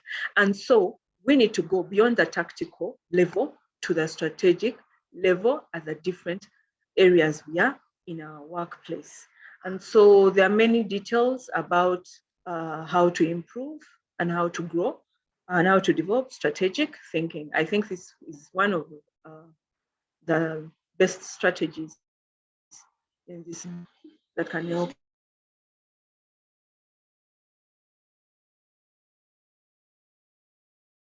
us grow. Over to you.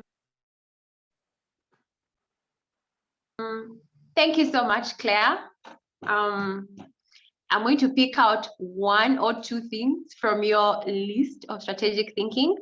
Number 1 for me has been resisting perfectionism. The day I got that in my mind, in my body, and everywhere, it set me free.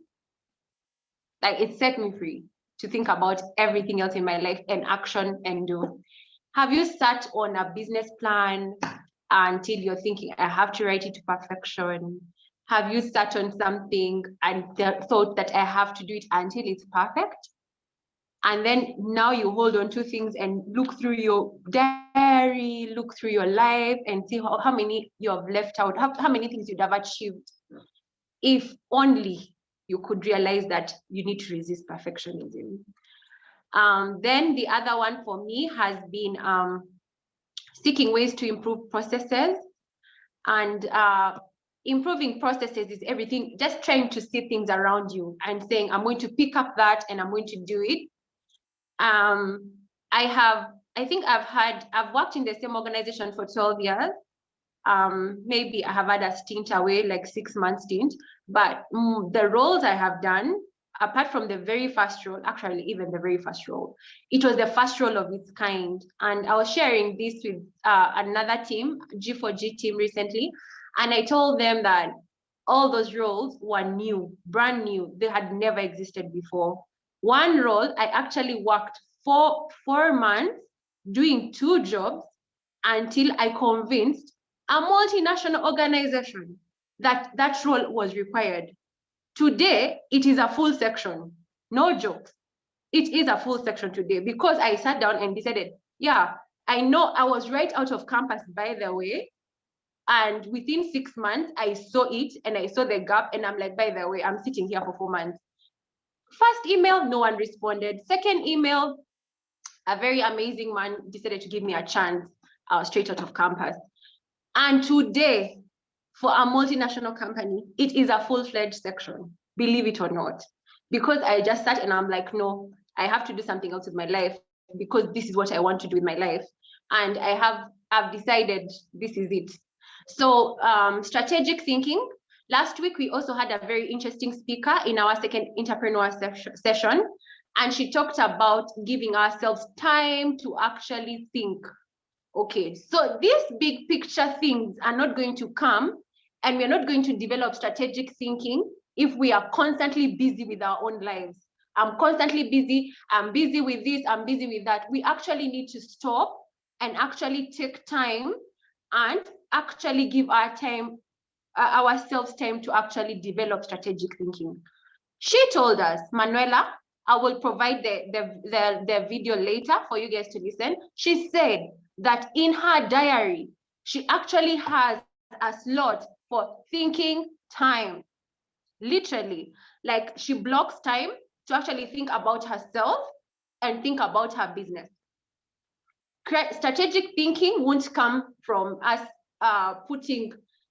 just saying that we are going to think about it and develop it. We have to make the time.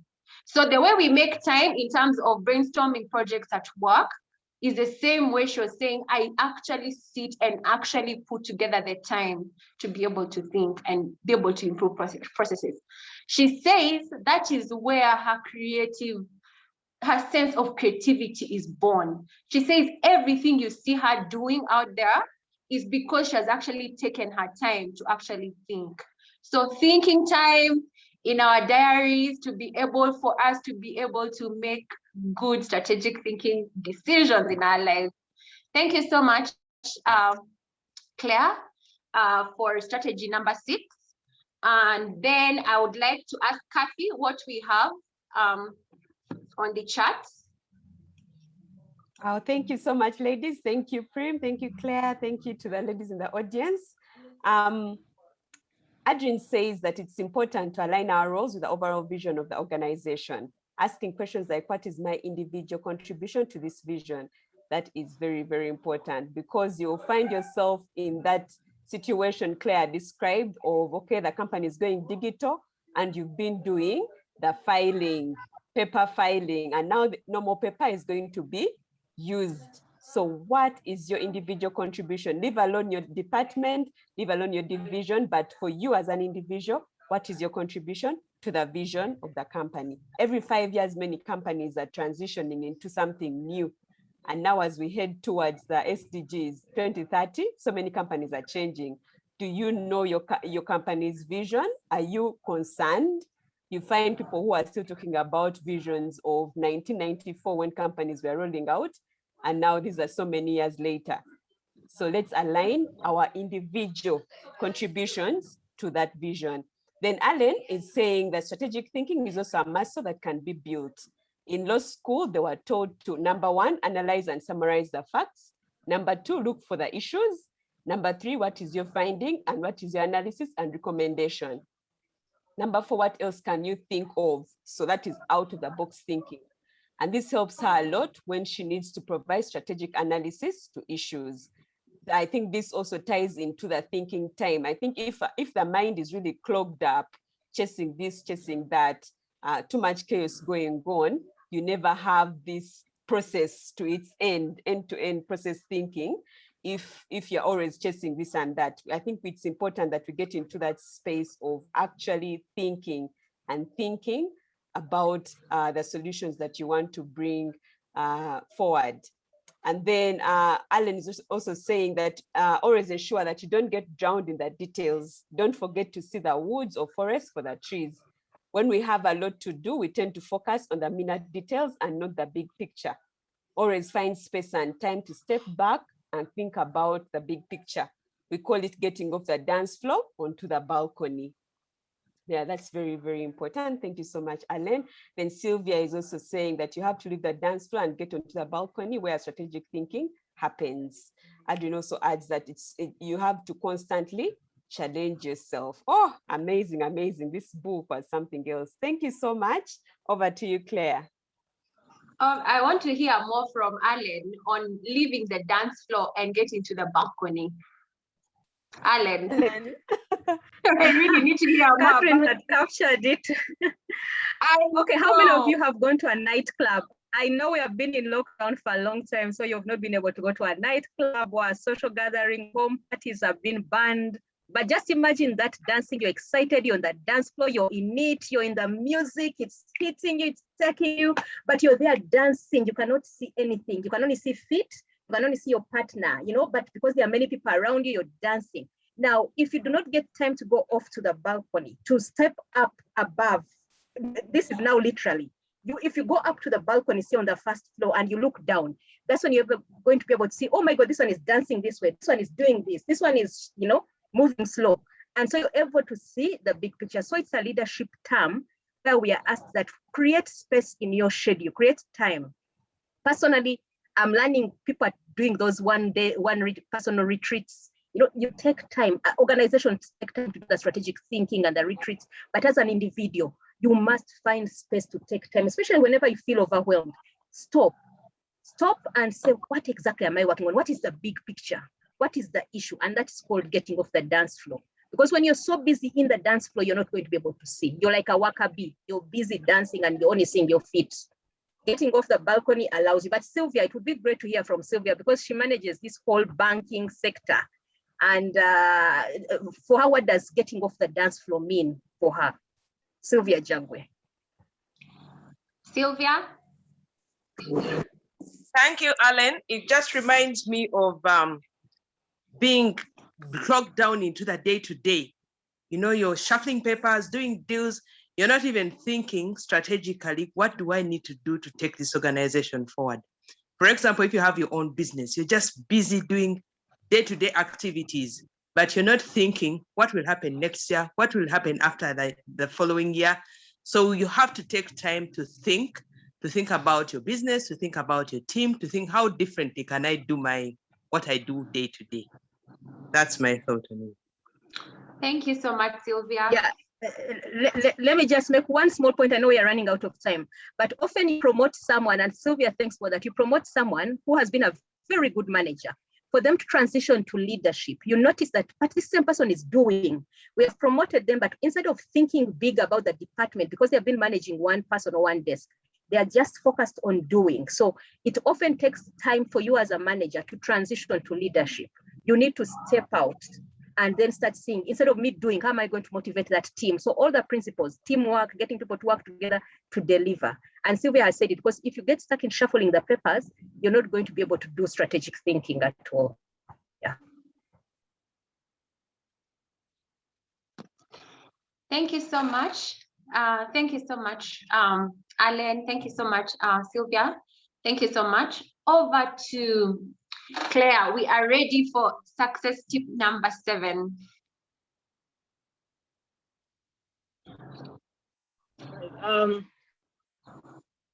Success strategy number 7. This is our second last. It's about branding. Branding is very similar to, I think it was strategy number maybe 4 or 3. It's about knowing what you represent. It starts with a quote: express yourself and what you stand for to everyone you meet, clients, colleagues, friends, neighbors, strangers.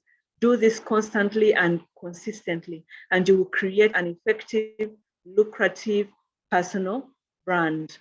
Many of us do not have brands. We are this today, our clients think we are different people, our colleagues. Sometimes people from Girls for Girls can say, Claire is a really nice person, she's this.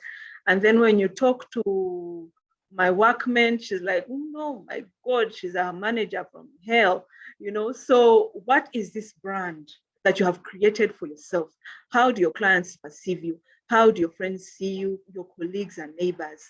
So in this session, she talks about the different things that we can actually do that can help us in our personal branding. And this is related to what Sylvia says, that think about your role. The first tip was think about your role in and contribution to your organization broadly, instead of limiting yourself to a job description and title. Sometimes we are so limited in our thinking that we don't think about our contribution to the company. You see yourself as a business development manager. This is my job description. This is what I'm supposed to do. What I learned from this session is that I need to be able to think as a business development manager, what is my contribution to the growth of Vision Group, to the growth of my clients? How do I actually help the company to maintain biggest market share? How do I expand it? So I need to be able to think beyond. And as a brand, I need to be able to excel in whatever I do. That is never miss a deadline. Now that one is a hard one for many of us. You somehow you find that you're juggling many things and your report is always late. If you're coming from, for example, for us who go to the field, we meet clients, you promise that after the meeting, you're going to bring back feedback, you're going to write a proposal back to them by the end of the week. 2 months down the road, you never actually delivered on your promise. And so that is a brand that you have created for yourself before that client and can actually cost you your job. So the second point is never miss the deadline. And then also replace resistance with creative problem solving. If we do not accept different opinions, yeah, we will not be able to actually see these ideas. People will refuse to share. People will not be able to share because you're always thinking they're resisting your idea. But if we look at solving the problem, we'll be able to share ideas. People will be free to share, and we'll be able to grow as a team. And then I think it's about actively share, search for ways to better serve your clients. We need to be able to improve our customer experience. In the past, we used to consider it as customer care, but right now in the corporate space, they're saying we need to grow from customer care to customer experience as a different touch points, especially if you're in a service industry. Clients are looking for more. Clients are looking for an experience, whether it's with your app, whether it's with your teller, whether it's with the different innovations that you have come up with.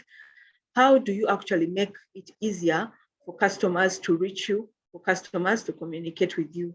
For example, right now, most of the small businesses are struggling because people did not transition during the first lockdown. They never saw the opportunity. And when the second lockdown came, you find that people are actually struggling with deliveries. Why? Because they did not learn from the past. And now another lockdown has come. Many businesses have grown. The distribution channels have grown because people were able to see, innovate, and help grow. So all these things and all the creativity we need to actually, they all contribute to our value added brand. So for me, this was a very, very key thing for me, that beyond just the work, just the clerical work, I need to be able to have a brand that is adding value to my clients. Yes, that is my summary for this second last chapter. Over to you, Primera. Thank you so much, Claire. Value added brand. It all starts from the very first strategy we looked at. Everything is adding on to itself until tip number 7 in terms of how to to have a value added brand. I like the win-win situation. It's very difficult and it's not as easy as you can put it there and step it out and strive to win-win situations. Most of the time when we are at work or in whatever situations we are trying to negotiate, we want to get something out of the relationship or the situation. For us to get into a mindset of win-win takes a lot, and it takes a lot of practice in saying that I'm going to not take out everything. I'm going to take out this much, and I'm going to make sure that the other person has something that they're going to get out of this too. Thank you so much, Claire, for taking us through that. I'd like to ask if there's anyone before I go to Kathy to tell us what's on the chat, that anyone can unmute themselves and just contribute to a value-added brand. and anything from where we have come from up to now, because everything is adding itself up.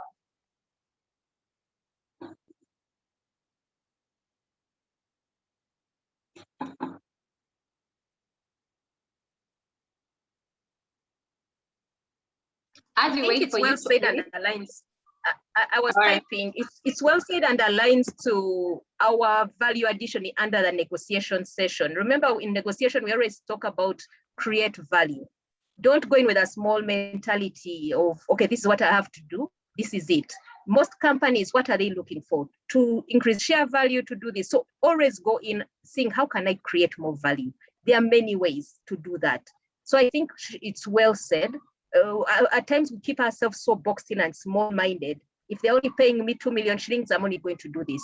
But can you imagine if you increased value and increased the opportunities, then you might then be able to ask for a share of that bigger chunk that you're bringing in to say 5 million.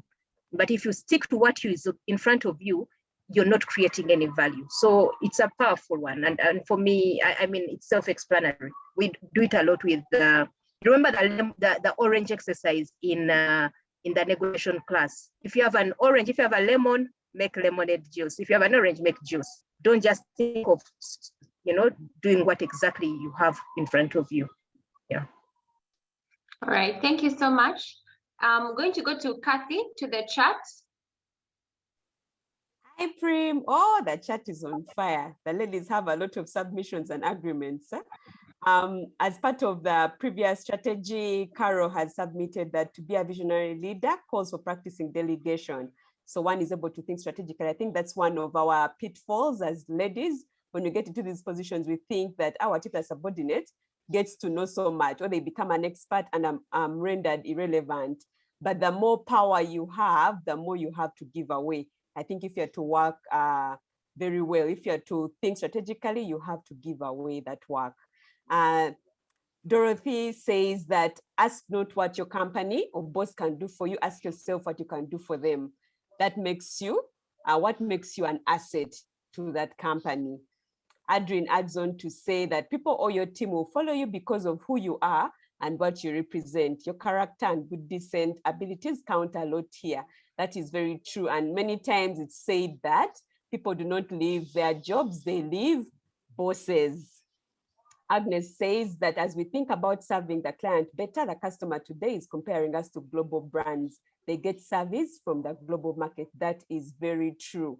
It's no longer a fact that, it's no longer that we are working here boo-boo, but whatever we do should meet us at a certain standard. That is why so many international companies are not really downsizing, but they're getting into that space of what traits do we want our employees to have so that they work at the global level, at the global standard. So it's very true that it's no longer these small businesses act like this. No, whatever you do, it has to be at a given standard.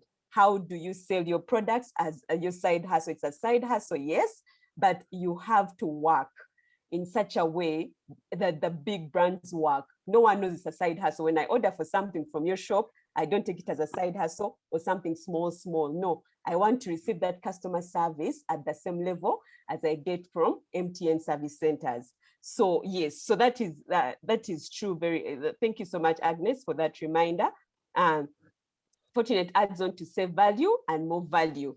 And that is what we need to bring to the table. Every single day we work, whether online, offline, physical, or virtual, we need to add value with everything that we give out at our workplaces, in our businesses. We need to add and give away a lot of value. Debbie is saying that key to grow your brand by unpacking your values, strengths, and purpose as an individual. That is very true.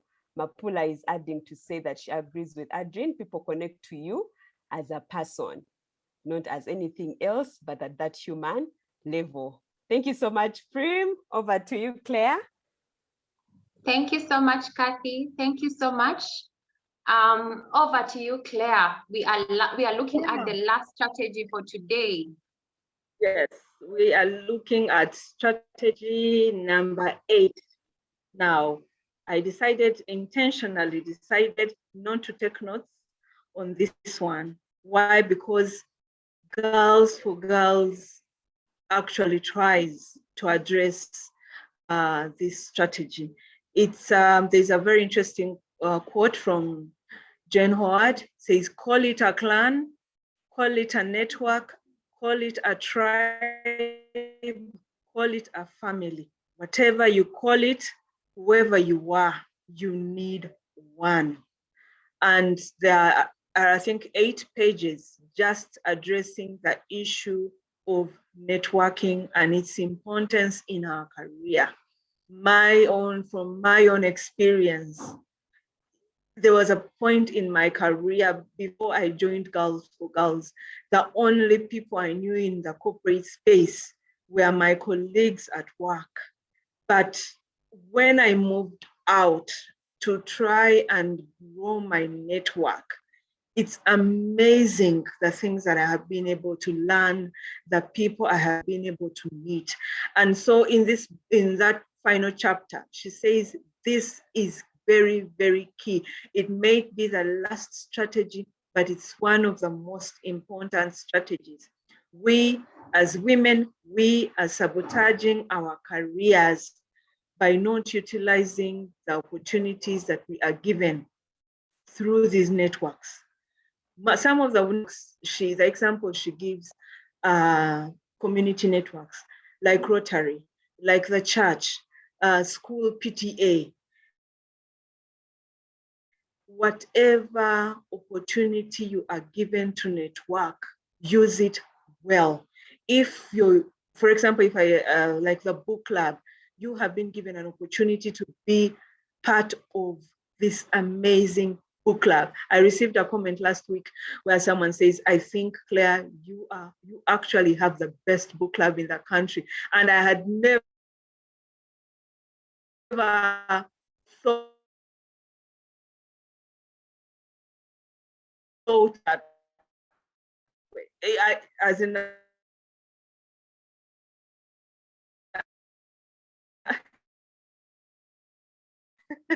I had never actually give us such a big for girls you've been in Girls for Girls. You used the networks to grow yourself, to grow your career, to learn from the amazing ladies in this network. And so I did not take the different points from the book because I wanted us to discuss, because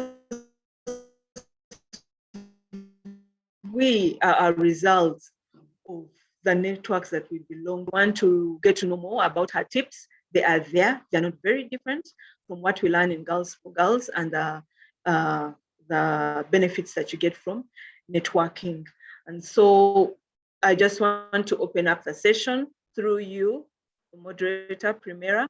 Let's have a discussion as we close this session and dissect this strategy. Thank you so much. Thank you. Thank you so much, Claire.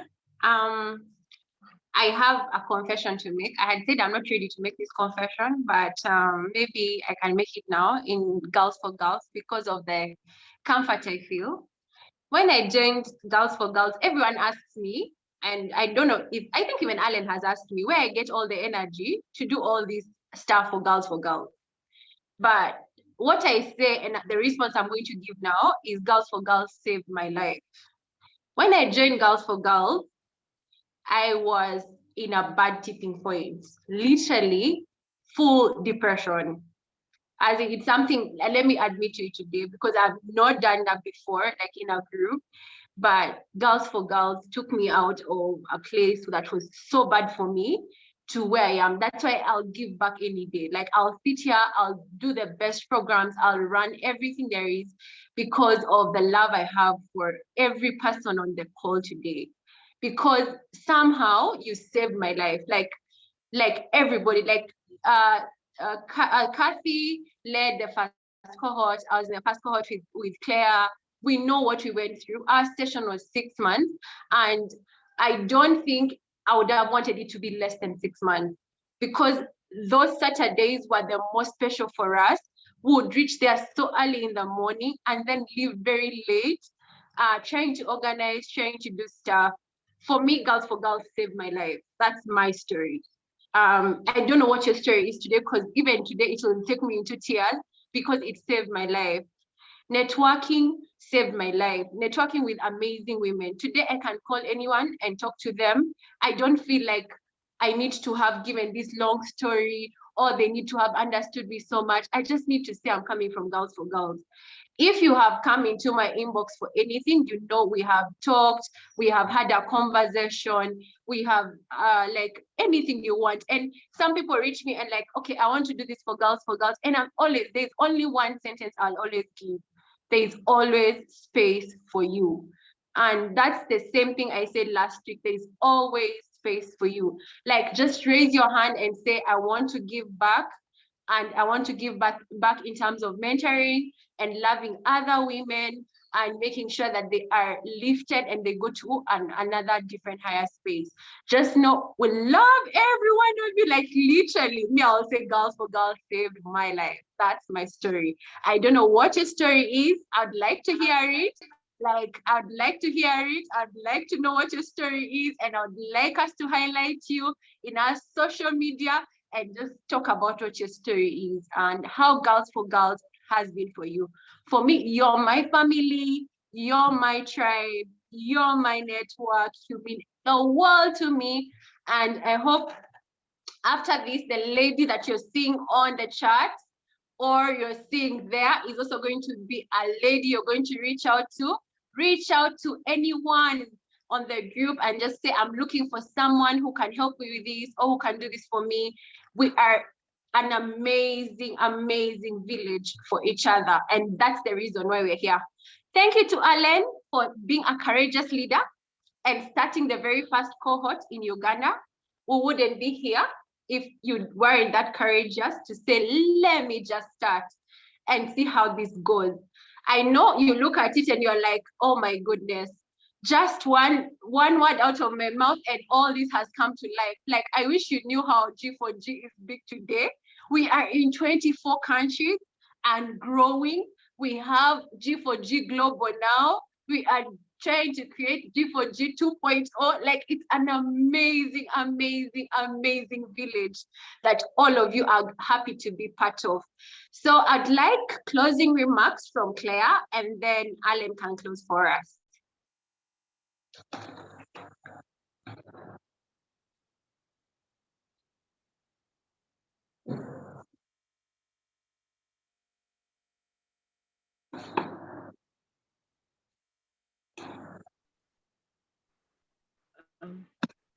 Hello, Primera, is it me speaking? Yes, Claire, give us your closing remarks and then Alan can close for us. All right, sorry, let's do that. All right, thank you, ladies. Thank you so much for coming for our 11th book review. This started as a small idea, and now it's growing bigger and bigger and bigger, and it's because of every single member. Primera sent out a flyer this week of all our books that we have read through the year, all the way from Switch. I remember Switch and how difficult it was for people to actually go through it. But all the ideas, we changed our mindset. We are changing our mindset every single day. This book club would not be here if it wasn't for every single member who is part of it. Thank you so much for showing up for these book reviews. Some of the books have challenged us in terms of our vocabulary, patience, you know, and some have been harder, some have been easier, but thank you for staying on. I believe we are growing together. We are celebrating 1 year. It's a milestone. It's a milestone, and we cannot fail to give glory to God for enabling us see this through. We are currently reading the How Women Rise by Sally Helgeson, and it's about breaking the 12 habits holding you back from your next raise or job. So it's a continuation from this book. If you haven't read it, go ahead and start reading it, okay? Go ahead and start reading it. Primera is holding it up there. Please, please, please go out. We have a soft copy on the book club. I think Primera, usually you send a link and a link on how people can join the book club. We advise that we join the book club. There's so many tips that we give daily, motivations. And just like this book say, be involved. Yeah, let this network work for you. Thank you so much, the administrators, Primera, you're amazing. Yay, thank you so much for keeping the chat going. Thank you for all the comments. We love you all. Thank you so much. Back to you, Primera. Oh, I think it's Alan. Yes, Salem. I mean, what can I say? Primera almost got me crying. Don't fear to start your dreams. Don't fear to start your dreams, because we started Girls for Girls. We didn't know where we'd go on, but you can imagine on a Friday afternoon, and we're here discussing this amazing book and learning from each other. I'm seeing so many sisters online. Birunji, I'm seeing you. Birunji, people would have benefited so much from your experience, you know. I don't know why she didn't speak. She's there online.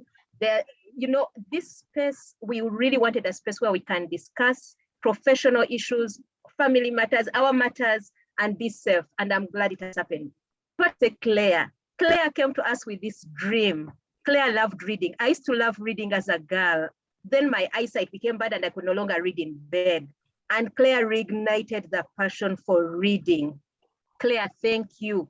You have your ambassadors, Primera and Kathy, together you're a formidable team. You three musketeers, I don't know what to call you, have really gone far. You've reignited the love for reading. Ladies, if we don't read, what are you saying in those meetings? What are you saying in those discussions? Thank you so much, Claire. And you didn't realize how much you transformed so many people by starting this. So congratulations on your 1 year. You've done an amazing job. I particularly wanted to come on for this book because I have seen so many young women self-sabotaging their careers. And I felt we can no longer keep quiet. We cannot all be goody and, you know, telling people, oh, you're doing well, or focus on leadership without asking people to focus on themselves and how they themselves could be sabotaging their careers. So I'm glad you selected it. Your book selection is so powerful and good. You consistently select books that I think are speaking to us. When I asked Primera, what are we reading this month? I was determined to come on because this one, I've seen so many young girls falling into this trap. So thank you so much. Thank you all the sisters. Thank you, Primera, for sharing. For me, it's a dream come true, and we are continuing with the journey. I hope where you are, you're also reaching girls. Don't just be a mentor in name, reach out. Imagine how many girls would benefit from all the awesomeness you have. Thank you so much. Thank you. Thank you so much. Thank you so much, ladies, for joining us today and for sitting through and listen to us till the end. Thank you so much.